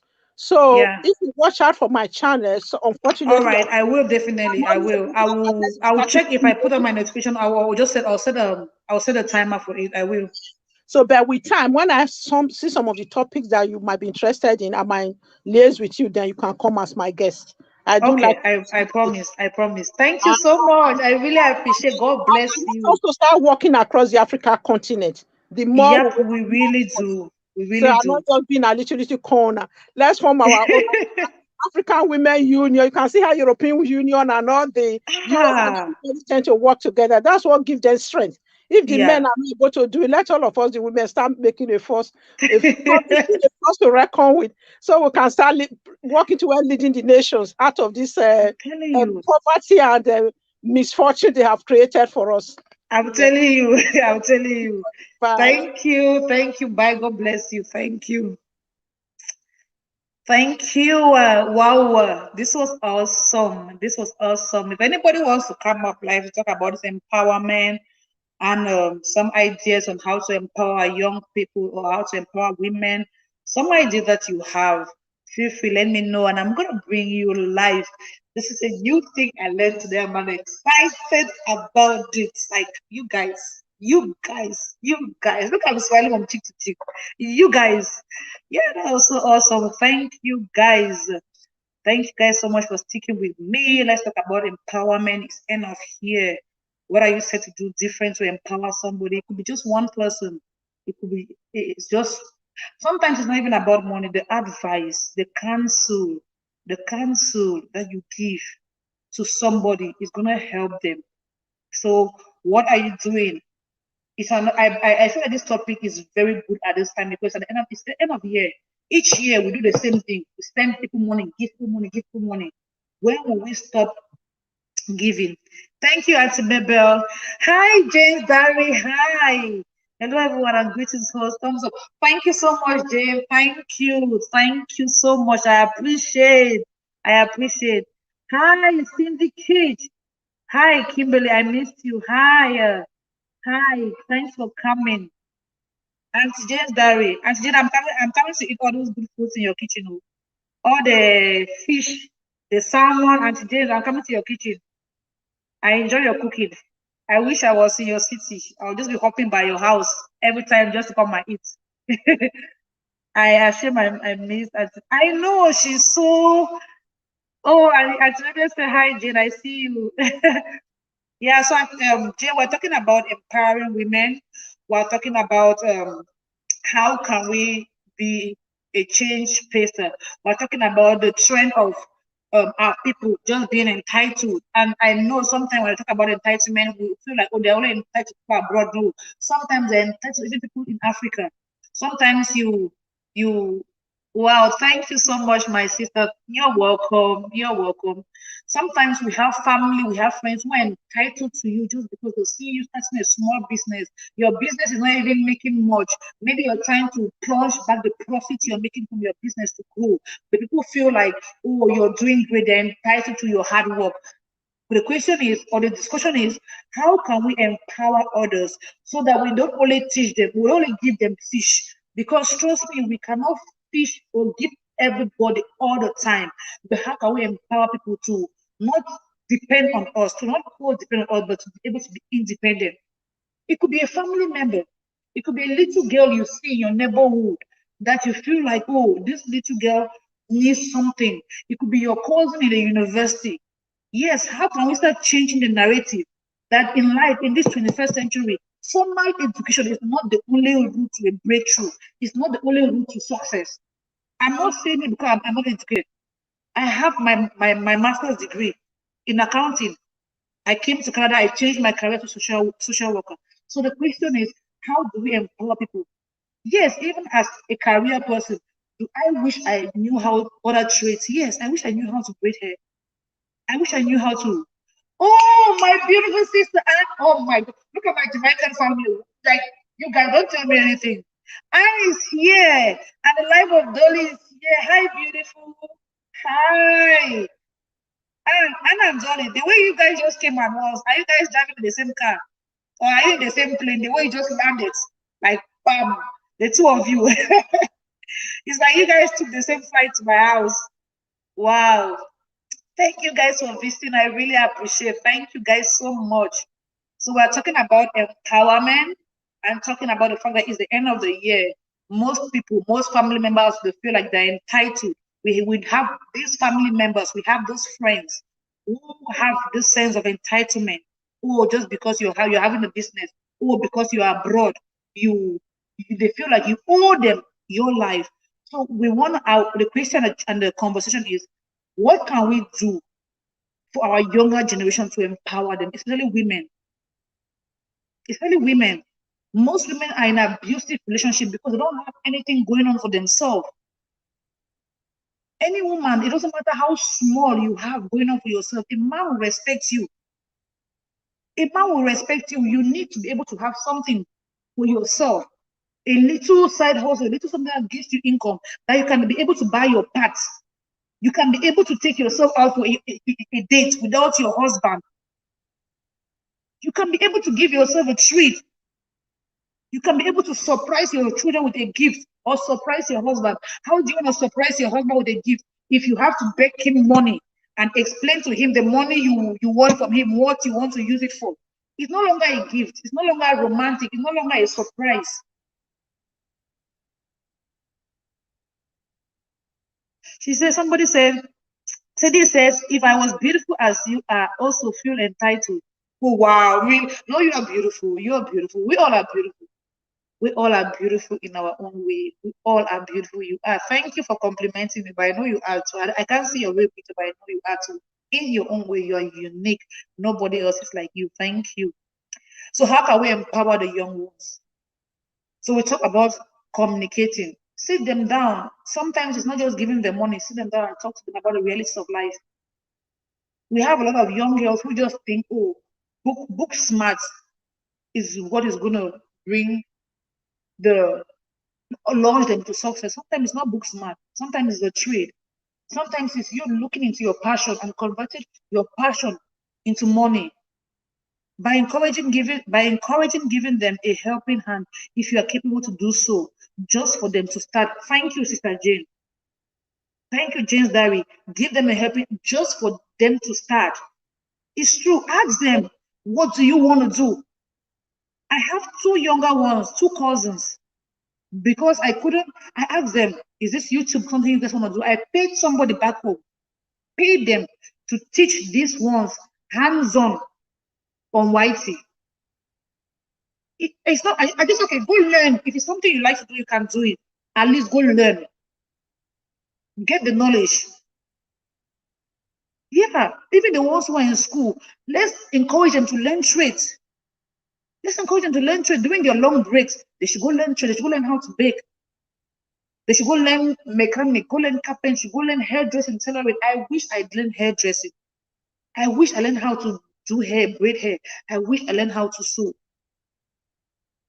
Not just for the money-making part, but it doesn't matter what it is. I feel like in the long run, it still saves your finances. Imagine in Canada, to do alteration. Alteration, to do alteration in Canada is more expensive than a brand new clothes you buy. If I go to Zara or H&M and I see a pants, which is not my size, but I really like it, and they're running out of stock. In Africa, you just buy that pants, you take it to a tailor, you pay them, so maybe in Cameroon, a 200, 500, and they will take your measurement and redesign the dress to what you want. But in Canada or abroad, I feel like most places, to treat a dress is more expensive than you bought the dress. So imagine you own your own machine. Instead of paying people for alteration, you can do it yourself. That's saving you some money. You can do it yourself. Instead of paying people to braid your children, you can braid your children's hair. And we all know that braiding is not even expensive. It's not cheap. If you want to go do box braid, we are talking about $300, $400 that you are going to pay for box braid. So those trades, they really come in handy. I have a friend who is a nurse, but because in Canada they give us 1 year maternity leave. She gave birth. Guess what the lady is doing? She's using her basement to braid people's hair. For that 1 year, she's making money. No tax, she's not paying tax. She'll just go on Facebook Marketplace and put her advert, and people contact her for hair braiding while she's a nursing mother. Like, come on now. Like, it makes life just easy. You don't know where those trades, those handwork, they're really going to come handy for you. You don't know. Hi, Vicky Great. Hi. Hi, Vicky Great. Hi. James Davis said, exactly, Sister Victorious. Hi to all. Yes, I agree with you. Just start. Yep. Dolly says, wow, thank you, Jane. So happy you love this, sweetie. And Vicky Grace say, hi, Rose. Wow, that's amazing. Thumbs up, done. Thanks, Vic. Thank you so much. Thank you. Thank you. Look at my happy dance. Thank you. Thank you. Thank you so much. I'm grateful. Yes, let's learn to empower our women. Let's learn to empower women. It's December. Very soon, all these bushfallers, they are going to be going back home to go deceive those young girls. But if the young girls have something going for their life, the flattery will not be able to move them. A hardworking girl who knows how to make her own money.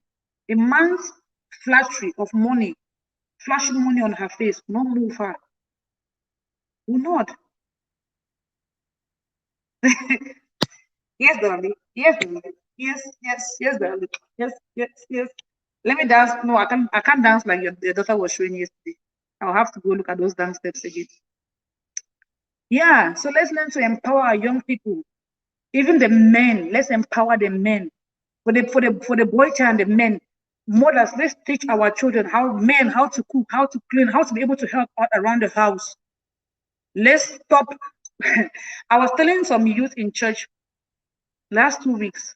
I said, for the longest time, even in church, women have been taught too well on how to be good wives, but men have not been taught how to be good husbands.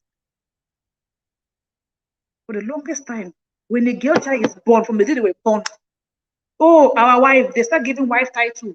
They start nurturing that child to be a good wife. But how many men are being nurtured to be a good husband? How many? How many men? How many children do we teach them that it's okay to, as a man, to be emotional?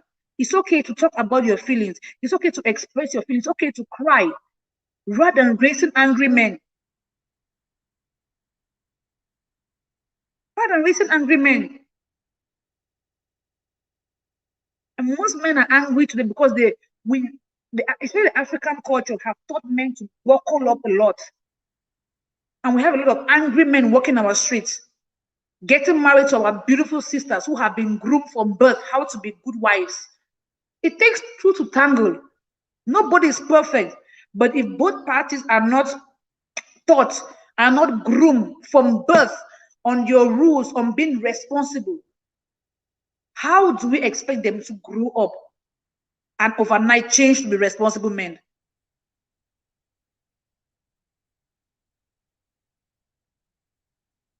Thank you. James David said it's true. I tried my best to teach my son, learn at least something. Yeah, it's true.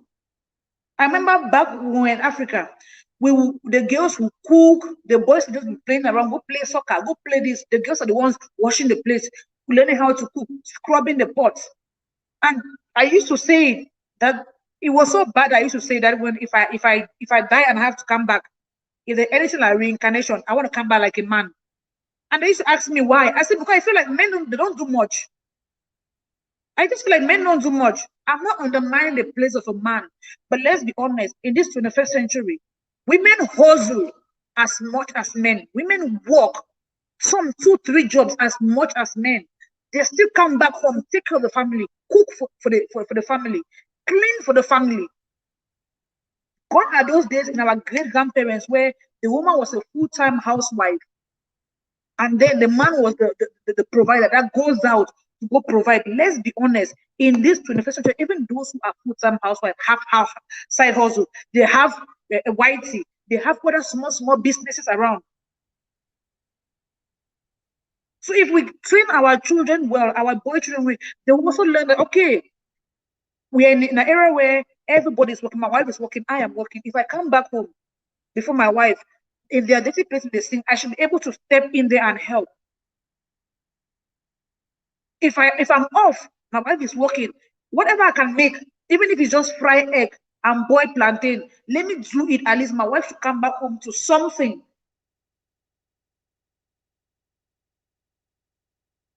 Because if we are really honest with ourselves, even in Africa today, one household income is not meeting the needs of families these days. It is not. So if women have to fold your arms and say, okay, I'm a housewife, full-time housewife, no side hustle, no corporate job, the men will not be able. The men will not be able to sustain the home. Women are also putting their hand in the plow.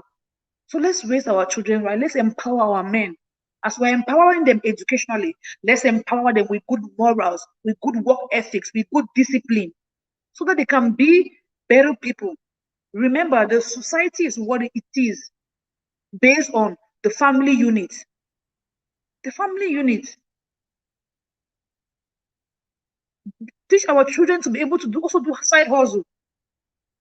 I know before I got married sometime this year, there was a guy I was talking to. I shared a story in one of my life. This guy was an accountant. He had a master's degree in accounting, just like I had a master's degree in accounting. And this guy was working back home.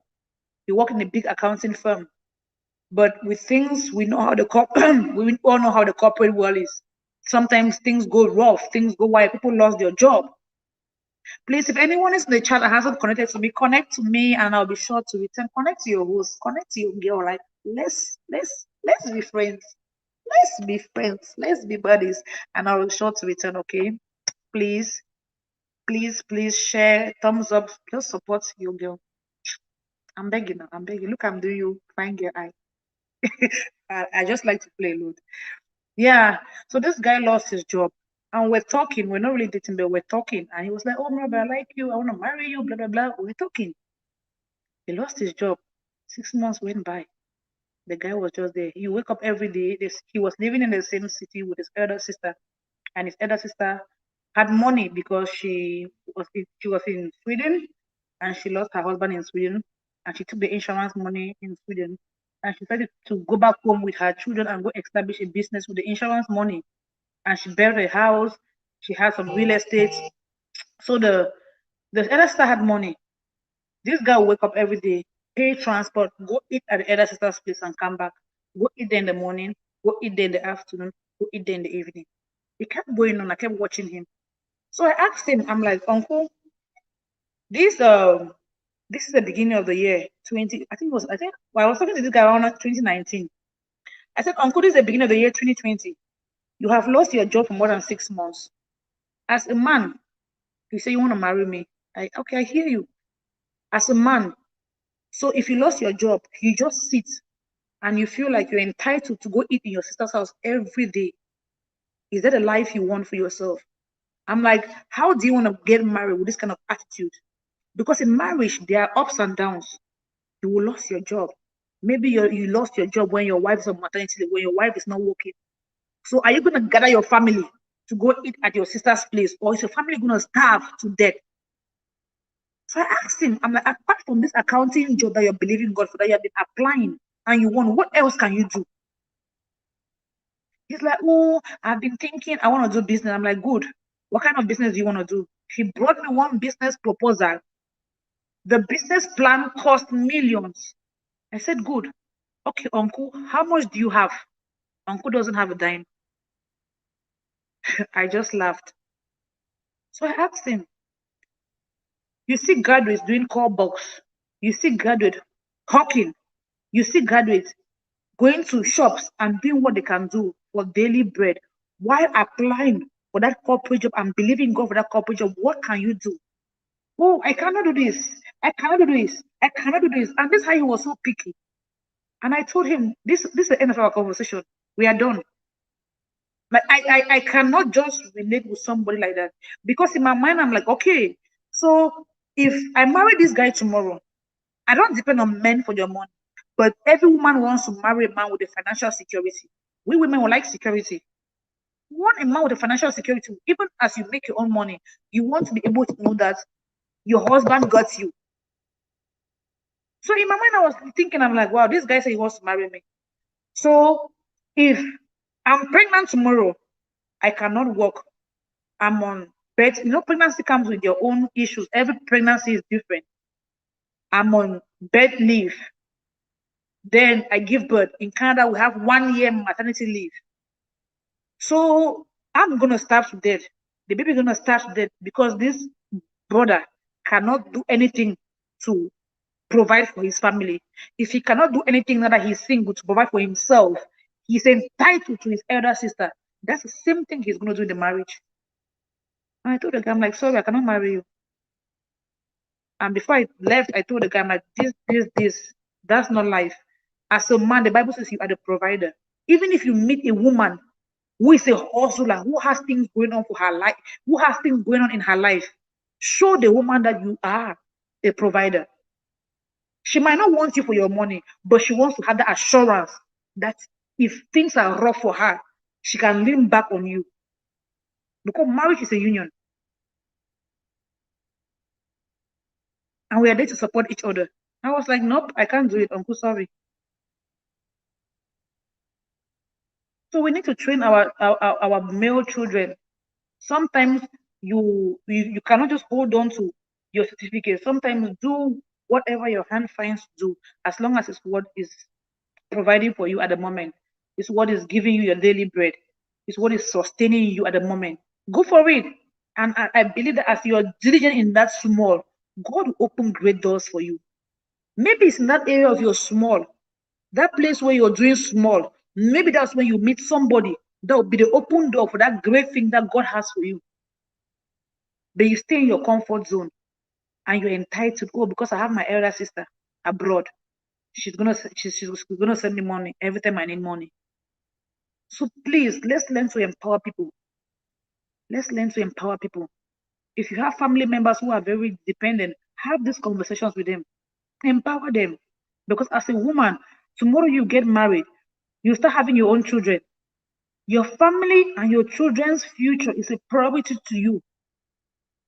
And you don't want to be going back and forth, people explaining your life to people. At least empower people. Ask them, what trade can you learn? You pay for the trade. Let them start up their own life. Let them do something that can sustain them. Let's learn to empower. Let's learn to empower. Let's learn to empower people. This sense of entitlement is taking us nowhere as a community, as a people, as a family. It's just so draining. It's just a lot of people are depressed this December because of the family responsibilities they have. Because your phones, the text messages and your phones is literally blowing off. One great grand auntie somewhere, one cousin somewhere, everybody's remembering you. Let's learn to empower. Talk to them. Draw boundaries. Have healthy boundaries. Have healthy boundaries. Empower them. Don't be too soft-hardened. Don't be too soft-hearted that you feel like, oh, I just need to give. Let nobody guilt trip you, and don't feel guilty if you're not able to save everybody. You are not called for everybody. You're not called to save everybody. There's some few people that God has put in your path. It might be family, it might be friends that God wants you to reach out and empower them. Empower those people. You might look at it as if it's small. You're like, oh, just this one person. But one person you might sponsor or you might advise on something. You're changing the course of a whole generation and a whole lineage. Sometimes it's not about even paying. It's not about money. It's about having conversations. Make them see your potentials. Make them see that there's more to life. Make them have an open mind towards life. Make them change your perspective about life. Yeah, we really have. Even when it comes to beauty, most of these young girls nowadays feel like they don't wear 17 inches eyelashes, 25 inches human hair. They are not beautiful. They have used the worldly standard to define beauty. And they live with that struggle, with that low self-esteem. That's why you see a young girl, the little money she has, she's wanting to go buy eyelashes and hair. Meanwhile, that's money she would have invested in something, in learning a trade or invested in a small business that would have empowered her. Let's have these conversations with these young girls and young boys and empower them. And empower them. And empower them. I know there are many, Auntie Mabel talked about her, how she empowers people in Nigeria. If anyone in the chat that has something going on or have ideas on how people can be empowered, please feel free. I don't mind inviting guests, somebody to join and just talk about this issue. Let's talk about this issue. So as we empower people, you are also freeing yourself. I know there are some people that they find it prideful to say, oh, I'm the only one in my family who have made it. So everybody's on my beck and call. They're coming to me to beg. But trust me, it is just for a while. These people will keep coming until at one time it will wear you out. You are not an ocean. None of us have all the time. None of us have all the time. So instead of always giving them fish, how can you teach them to fish? How can you teach them to fish? If there's anyone in the comment section who wants to come live to talk about these things, let's come on live. And like maybe was talking about the fact that sometimes even our environment, culture, people abuse us and they take advantage of some young ladies just because they're not empowered. And we're talking about this cultural thing. Most young people are stuck. Even look at the woman that Sandra Reality brought that she got married to the dead. Imagine if that woman was a little bit knowledgeable. Somebody spoke to her, gave her some good counsel, or somebody helped her learn a trade. That woman wouldn't have remained where she was. She wouldn't have got to that point where she was giving her child out. The Bible says, my people are destroyed for lack of knowledge. Sometimes it's just knowledge that some people need to unlock your key to greatness. Sometimes it's just good counsel. Yeah, there's some people need to empower themselves and just unlock your greatness. Yep. So if anybody has anything to add on this topic, you want to come on live and share. What are you doing in your surrounding, in your family, among the young ones, even in your home as a parent, to empower the young ones that God has given you or that has placed under your care? What are you doing? What are you doing? Let's chat. Let's chat. Let's chat. Let's chat. Let's chat. Look at all this people in my house today. I'm so grateful. Let's chat. Let's chat. What are you doing to empower? What are you doing to empower? Those in the US, while we are chatting, please, you guys should bring the turkey and the Thanksgiving meal. Let's eat and chat. All those in the US who are celebrating Thanksgiving today, bring the turkey. Today is Thursday, yeah. Bring the turkey and the Thanksgiving. I know in Canada, turkey and mashed potatoes with gravy is the Thanksgiving food. What is common in the US? I know turkey is still common, but what else do you guys eat turkey with? Anyone in the house? Anyone in the house? Anyone in the house? Anyone in You guys are making me dance my happy dance. Happy, happy, happy, happy, happy, happy, happy, happy, happy, happy dance. Yep, yep, yep, yep. They will say saying buy them the net in order for them to start fishing. Thank you. Thank you, James. That we say buy them the net in order for them to start fishing. Exactly. Buy them the net. Buy them the net in order for them to start fishing. In order for them to start fishing. This sense of entitlement, it drives me nuts when I see people who are so entitled, and I know you are a full-grown human being. Your hands are not curved. You're not handicapped. Even back in Africa, we have a lot of handicapped men who are doing great things. I saw a video of a handicapped man who has his business. He makes these cane chairs and cane table. He has a wife, has 3 children, and these kids go to school. So in my mind, I'm like, others with 2 hands, 2 feet, 10 toes, 10 fingers. What excuse do you have? We are celebrating Thanksgiving virtually with US people. Oh, yes, what maybe we are celebrating Thanksgiving. They should bring a turkey. They should bring. Let's celebrate virtually. The US people bring the turkey. Let's celebrate. We had Thanksgiving in Canada. I think a month or 2 ago. Ours always come before the US. The US are always copying from Canada. I know they'll come for me when I say this. You guys are always copying from us, the US people. Yeah. As we're talking about what there are a lot of handicapped people in Africa who own businesses. I saw a video of a man, he has a whole workshop. He does these cane chairs and tables. He has a wife, has children, and the children are going to school. So what is the excuse for those relatives, those friends, those people around us who have 2 hands, 2 legs, 10 toes, 10 fingers? What is the excuse? And sometimes we are the ones who enable them because we keep giving them, we keep spoon feeding them. We keep spoon feeding them so they don't see a need for them to be independent. They don't see a need for them to be responsible. They don't see a need for them to get their lives together. Yeah, I used to be that girl. I feel like because of the struggles I had in life, I felt like I couldn't stand seeing anybody struggling. So anybody I see, I'll be quick to help and just give, give, give, give. But that kind of help where you're meeting a need or you're just giving them because you want them to be comfortable. But as I grow older, I learned that that's not the best way to go about it. The best way is teaching them how to fish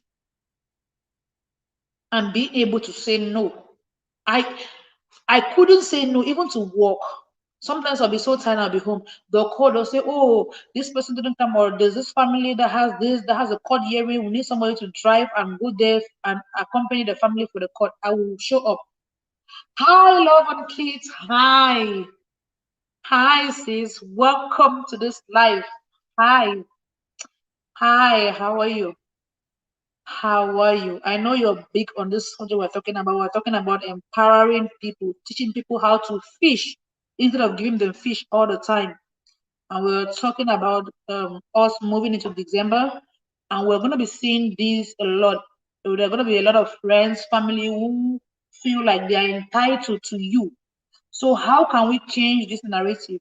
How can we start learning to empower people, teach them how to fish instead of always giving them fish? How can we change this narrative? Because if not, we're going to be seeing a lot of young people. How come I didn't get your notification? I don't know, sweetie. I don't know. I'm sorry if you didn't get one. I don't know. How well, we're seeing a lot of young people nowadays who are so carried away by trends, fashion, and they forget the basic things of life. They forget to even empower themselves. They forget to pause, look at life. They forget to input your money in important things. So how are we as a people empowering our young people? Even the ones who I know, some people say, oh, my younger ones are in school, they're in the university. I cannot come and kill myself because of family. Thank you, sister. You cannot. You like that's just it. You cannot. You cannot. It cannot happen. I feel like it doesn't matter who you are, even if you're the richest person, you cannot keep giving, just pouring out. They'll come to a place where, oh, hi, Frank. Very nice topic, Mira. Both their and female children have to be empowered. Very important. Very important, Frank. Very important. Both of them have talked about that we can empower young ones by telling them that in this 21st century, we both need both um, formal and informal education. Gone is the day where we always felt like, oh, formal education was the key to success. We are seeing in this 21st century that you need both. Sometimes God will use the informal ones, and that's the one that God will use to launch you into your place of success. I know sometimes when you talk to those back home or talk to you, they don't understand, but we need to keep talking to them. We need to keep talking to them. There are a lot of things that are launching people into your great place of destiny, which education is important. Education gives you the knowledge, it gives you the basic, but your skill, your trade, the things you're passionate about, how you can convert passion into money is what is important, because some people even get education and feel that they don't even like they are doing to please your parents. But when you learn how to start converting your passion, your gift, your talent into money, you will do it passionately because it's something you like. It's a gift that God gave you. It's something you can do even if they wake you up from your bed, you will do it with a smile on your face. I know a lot of people they were born in Canada, they went to nursing school just because your parents are African immigrants who have believed this narrative that nursing is the only career that can bring breakthrough abroad, and they forced your children into nursing. I know a girl in my church, when she got married, she went into her beautician course, and she got a diploma that this girl has a very big salon in her basement. When she gave birth to her first child, she went on her maternity leave. She never went back to nursing. She never went back to nursing. Many of us left Africa with degrees, but let's be honest, how many of us are using our degrees back home? They have probably helped us, they are important. They have helped us acquire the visa, they have helped us open doors. But is that the only key to success as was the narrative years ago? Even with your degree, with the corporate jobs, there are lows and high moments. Low moments where maybe the job market or there's they're laying off, there is COVID, there is that. If they lay you off in your corporate job, what can you do with your hands as a man, as a woman that will help put food on your table? What can you do? Your children will not die of hunger because you were laid off your job. Your children will not stay home and not go to school because you were laid off your job. What can you do? Can you remove that coat, the three-piece suit, and put on a safety vest, put on a safety boot, and get into the field and do what you can do at the moment to sustain your home while believing God for restoration, while believing God for that dream corporate job? What other skills do you have apart from your certificate? Love and Kids say poor orientation, very poor orientation, very poor orientation. How we empower? Let's have these conversations. I know I struggle with a lot of young people, especially back home, having this conversation because they look at you as like, what are you talking about? We have always had this narrative that those who go to learn trade are those who are not book smart. But I give an example here. I had friends or neighbors who were growing with when we were younger. These people, their parents were plantation workers. They could not afford to send them to college. They sent their children to go learn trade. And back then, we saw it as something shameful. But these girls, they learn trade. One learn hairdressing, one learn what they call this decor, interior decor. They opened their shops. A couple of years down the line, they went to evening schools. They got their honorary level. They got their advanced level. They went to university. They got their degrees. Now they have a business with their name. They have their degrees. If we both start the job market, they're in a better place because they have the trade. They already have a business with your name. They have the same degree I have. Does that even make sense? So it's all about the orientation. It's good to go to school, but outside school, what other extracurricular activities can the young ones do? What other things can they do during long breaks to empower themselves to learn? We just follow those who have been here before us. What they say, yeah. Child, I studied and wrote security exams, got a certificate, but have never used it. Child, my poor money wasted. But see, let's be honest, that was at least I feel like that was you doing learning a skill at that point that you felt it was helpful, right? It was used learning a skill. These things are just good to learn. If you have the time, just go to learn. Whatever skill, whatever thing you can learn. What if it's baking? We have seen these days to order for cake for a birthday party. It's not cheap. It's not cheap. And me, I'm passionate. I will promote young people. I have a girl back home in Cameroon. She has a master's degree. She couldn't find a job. She wanna learn how to bake cake. Now this girl does cakes and pastries for people's occasion. People like that, I will promote them. They did not fold your hand and do one long lashes, full covered makeup, and high heels, walking around slaying. They face reality. They look at life and they realize that, okay, this is where I am at. I have to switch the course for the meantime. I have to do something else. Let's learn to empower these people. Let's learn to, sometimes it's not even giving them money, as I said. Sometimes it's giving them the knowledge, opening your eyes to things. The Bible says, my people are destroyed for lack of knowledge. Lack of knowledge. Lack of knowledge. There's so, God, oh. Even when you sometimes you even call some of them, you're like, okay, these are links, these are places where you can go study. They are so entitled, they want you to do it for them. If you have people like that, I don't do anything for anybody. Who I know has a smartphone, is always online, and I send you a link, maybe to a course or to an immigration program or to a school for you to apply, and then you're telling me, oh sis, can you do it for me? I'm not doing it for you. Because that's how we enable them to be entitled. That's how we enable them.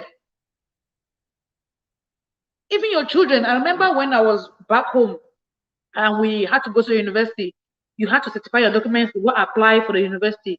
And during that period, we all know it's a rush time where people like in the just office, a lot of people who are there, a lot of students who are there to certify your documents.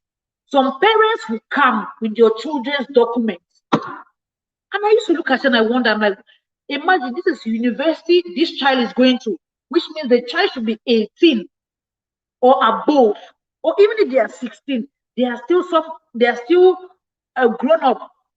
I had a few who will not sign any document that a parent came with. He will tell the parent, go home, go tell that child to bring your document. It sounded weird, but that was a responsible action. As a parent, let that child go do the certification. Let that child go to the embassy. Let that child go do their own errands. Let them run their own errands. That's how they get exposed. That's how they learn. That's how they make mistakes. And that's how you teach them discipline. You teach them punctuality. Did you told those parents? Because the parents feel like, oh, if we come there with our children's document, because we are parents, they are going to do it fast for us. Did you told them, take those documents, go back to your house, go give that child, let them come buy them, so come and certify your documents. Sometimes we empower by guiding. You guide. There's a saying that true leaders are those who raise other leaders. We rise by raising others. Let them do it. I took a leadership course, and in the leadership course, they were saying leadership is not you just doing everything. If you're doing everything, you're not a leader. You are leading when you can assign tasks and then supervise the tasks, or be present or be involved and see that that task accomplished. I know people say, oh, but leaders, you lead by example. The example is the fact that you don't just assign the task and then you lead. You assign the task and you are present. You watch the people do the task and you correct where you have to correct. You give comments, positive comments where you have to give comments, and together you guys accomplish the task. It becomes dictatorial when you are just passing orders. But you don't get involved in doing the work.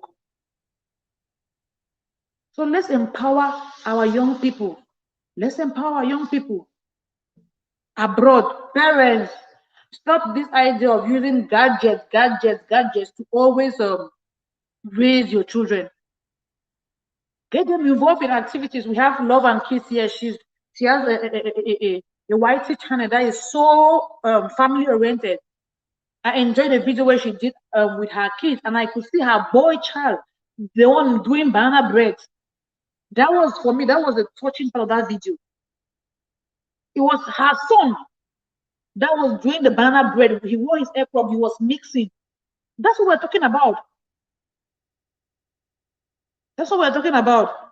Tomorrow, when this child grows up, he'll be able to cook for himself. Even when he gets married, he'll be able to help the wife. He'll be able to do little things.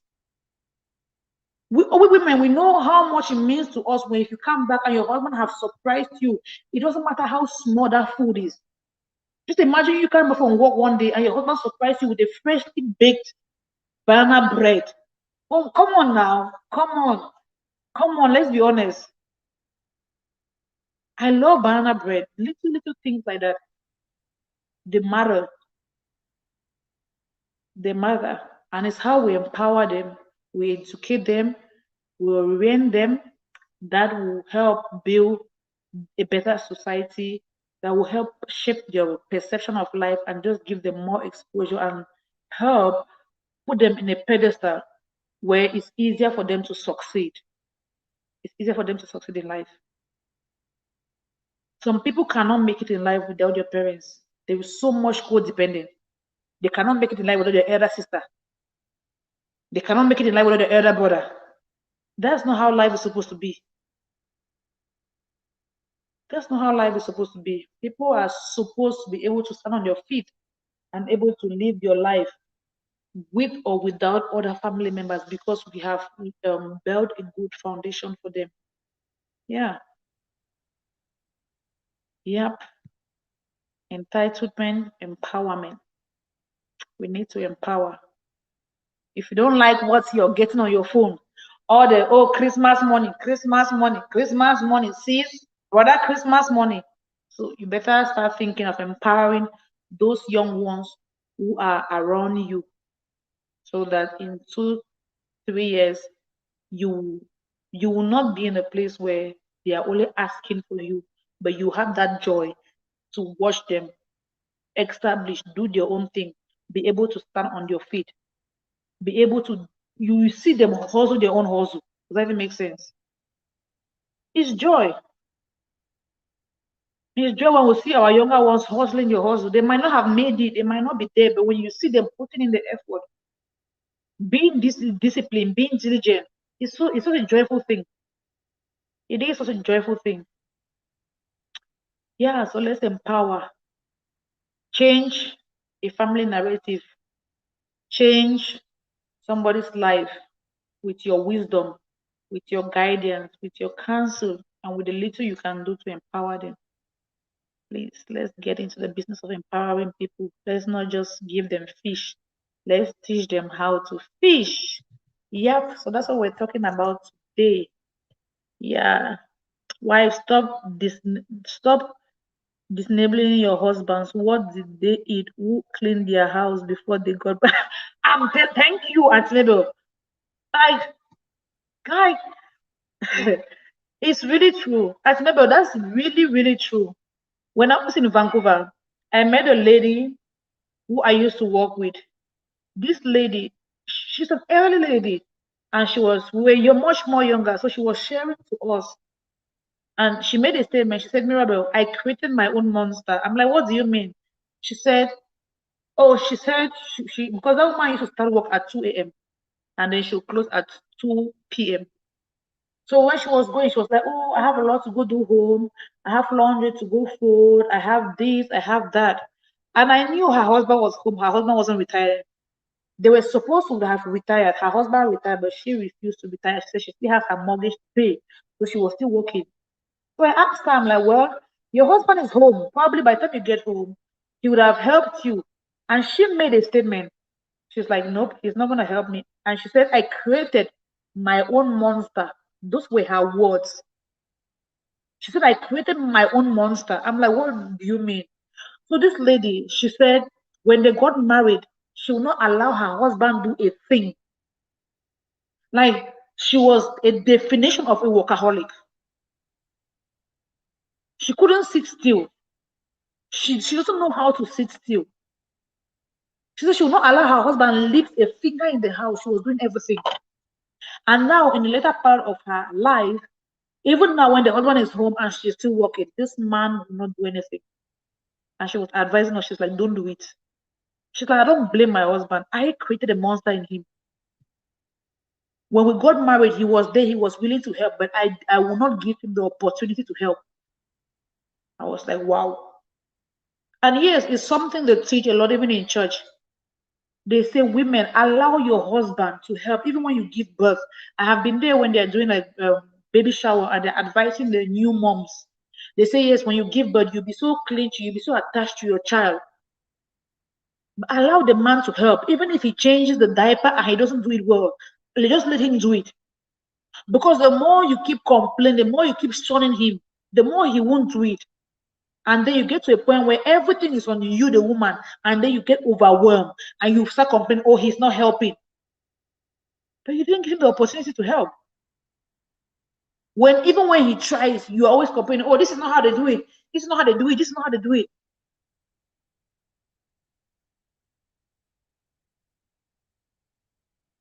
And to maybe say, husbands are doing, thank you. They are really doing choices in the house. They are not helping you. Very true. Very true. Allow them to do the choice. Allow them. Let them do it. Even your children, let them do it. Even if it's not perfect, let them do it. As they continue to do it, that's how it will be perfect. That's how you will come to the standard in which you want it to be. Rome was never built in a day. Yeah. Allow them to do the choices. Allow them. When you're taking the garbage out, get your young ones. Give your own small garbage in your hands. Let them put on your snow jacket, wear your boots. You guys walk to the bin and put in the garbage. I saw on TikTok, like it's so funny how I saw on TikTok, somebody did a video and he was saying, oh, children in the 80s, children were born, the person was trying to demonstrate the difference in the difference in children as generations go by. So he said children in the 80s, they wake up in the morning, they'll be like, hi mom, I'm taking the garbage out, and they'll push the garbage and they'll clean the yard.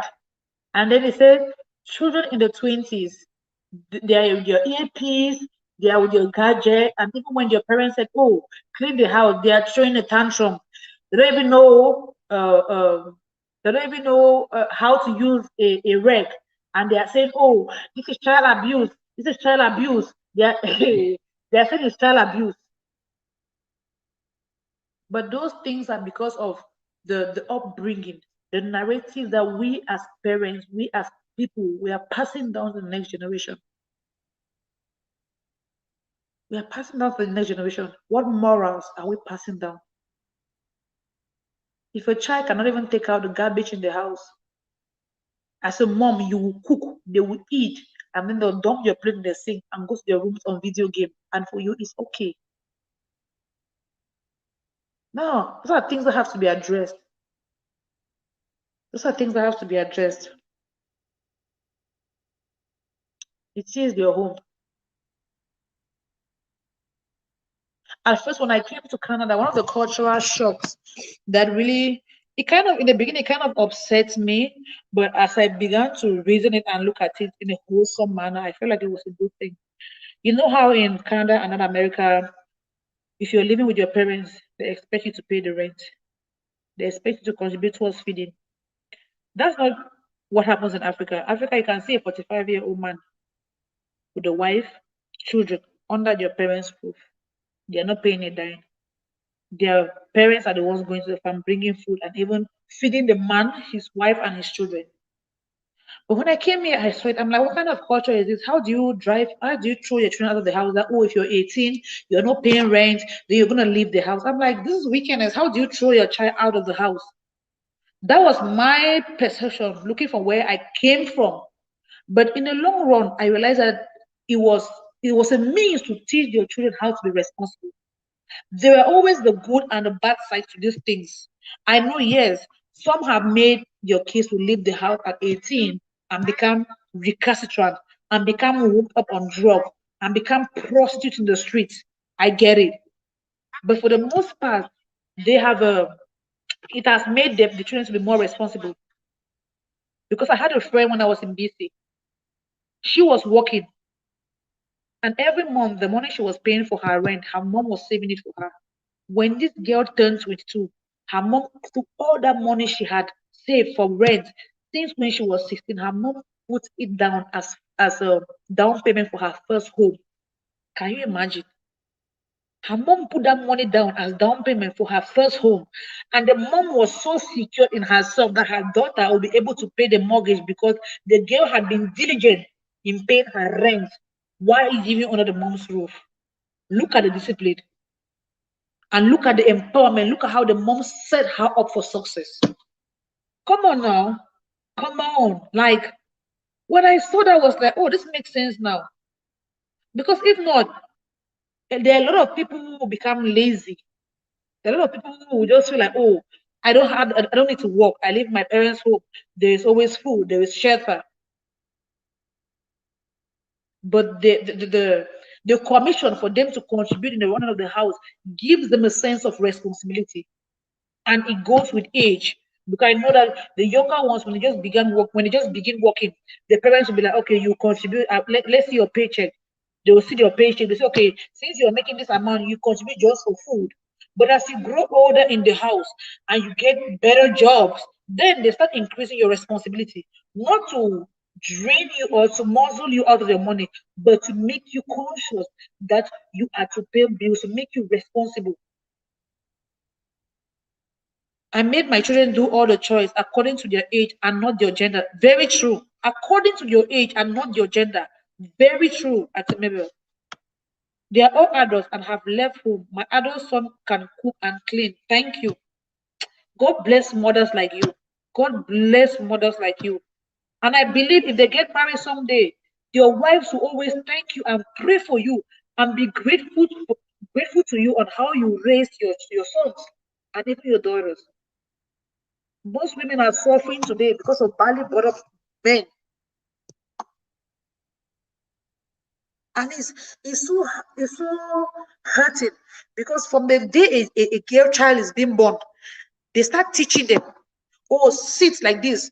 This is how a woman stands. They start grooming them into womanhood and into motherhood. Back Africa, when we grew up, a 5-year-old child is already backing their 1-year-old younger brother or younger sister on their back. A 5-year-old child is already learning how to give the younger one a bottle. They're already grooming them into motherhood, but not the boy child. Not the boy child. I said it sometimes. I feel like a lot of women have been raised, like women have been too prepared for marriage, and we have a lot of unprepared men. In church, you go to church, if they want to hold women, you hear of women's seminar, single seminar. This is now that you're beginning to hear of, oh, men's seminar. At first, it was women, women, women. Oh, 50 things on how to keep a man, 100 things on how to keep your home.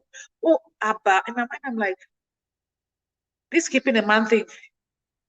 No man can be kept except a man who decides that he wants to be kept. If you like, you climb on the roof and jump. If you like, you do whatever you want to do. A man that doesn't want to commit, that doesn't want to stay, will not stay.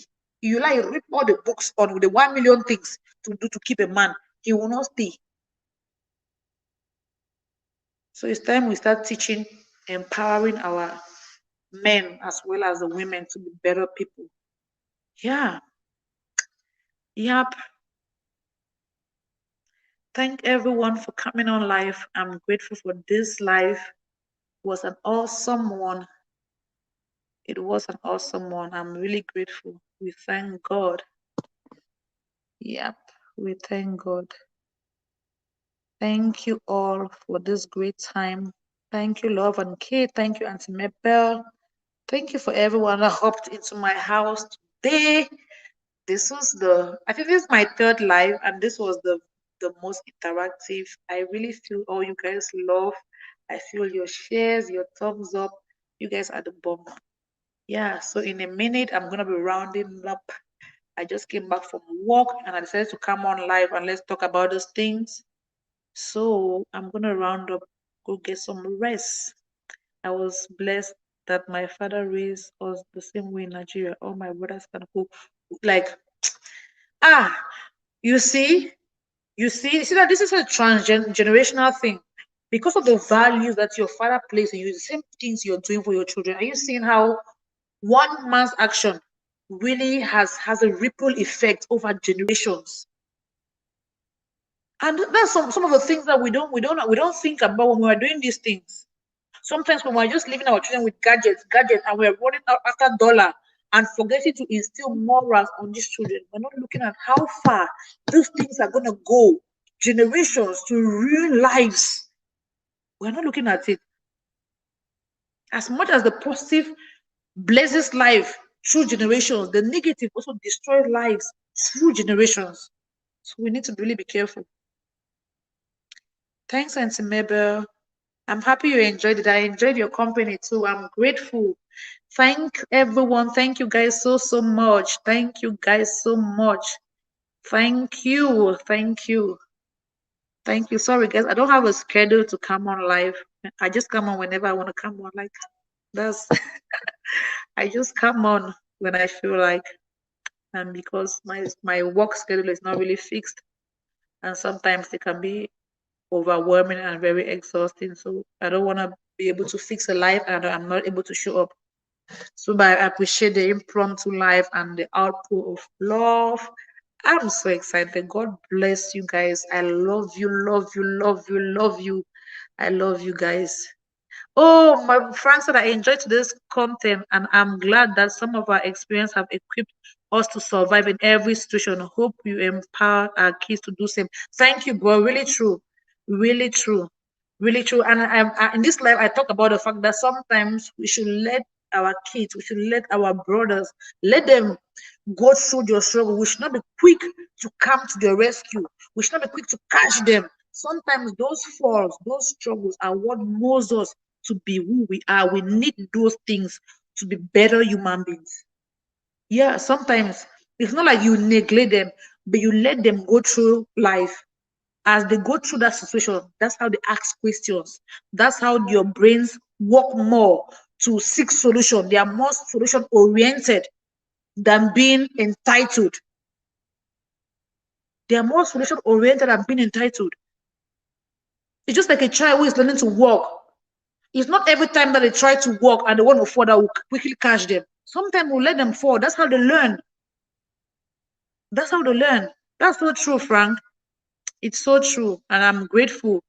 I know when we're going through it, we look like we were the worst human beings. We were the ones having the hardest life. We were the ones suffering the most. But looking back, the Bible says God makes everything to work together for our good. He knows how to mix the good, the bad, the ugly. Every situation that we went through, there was something there that had an effect or that helped mold us or that helped pushed us to where and who we are today. So let's learn to empower young people. Let's learn to let them go through their own life, face their own life, and not be quick to catch them when they want to fall. Sometimes let them fall. Those falls are very important. Those scars are their testimonies. Yeah. Thank you guys. We're gonna round up this live at this time. And then we're gonna come on some other time. I don't know when. I just hop on randomly when I have topics to talk about. I just hop off randomly and we just chat. Sometimes sitting down, it takes a lot to sit down, shoot the video, edit it, and post it. I just feel like just coming on live and talking about it is important and it is so interactive. I get to see people's perspective. I get to talk about it with people, get to invite people live, and we talk. And I hope we get more people live and topics that people can really come on live and share this platform and talk about it with me. God bless you all. Love you all. See you all in my next life, whenever that was gonna be.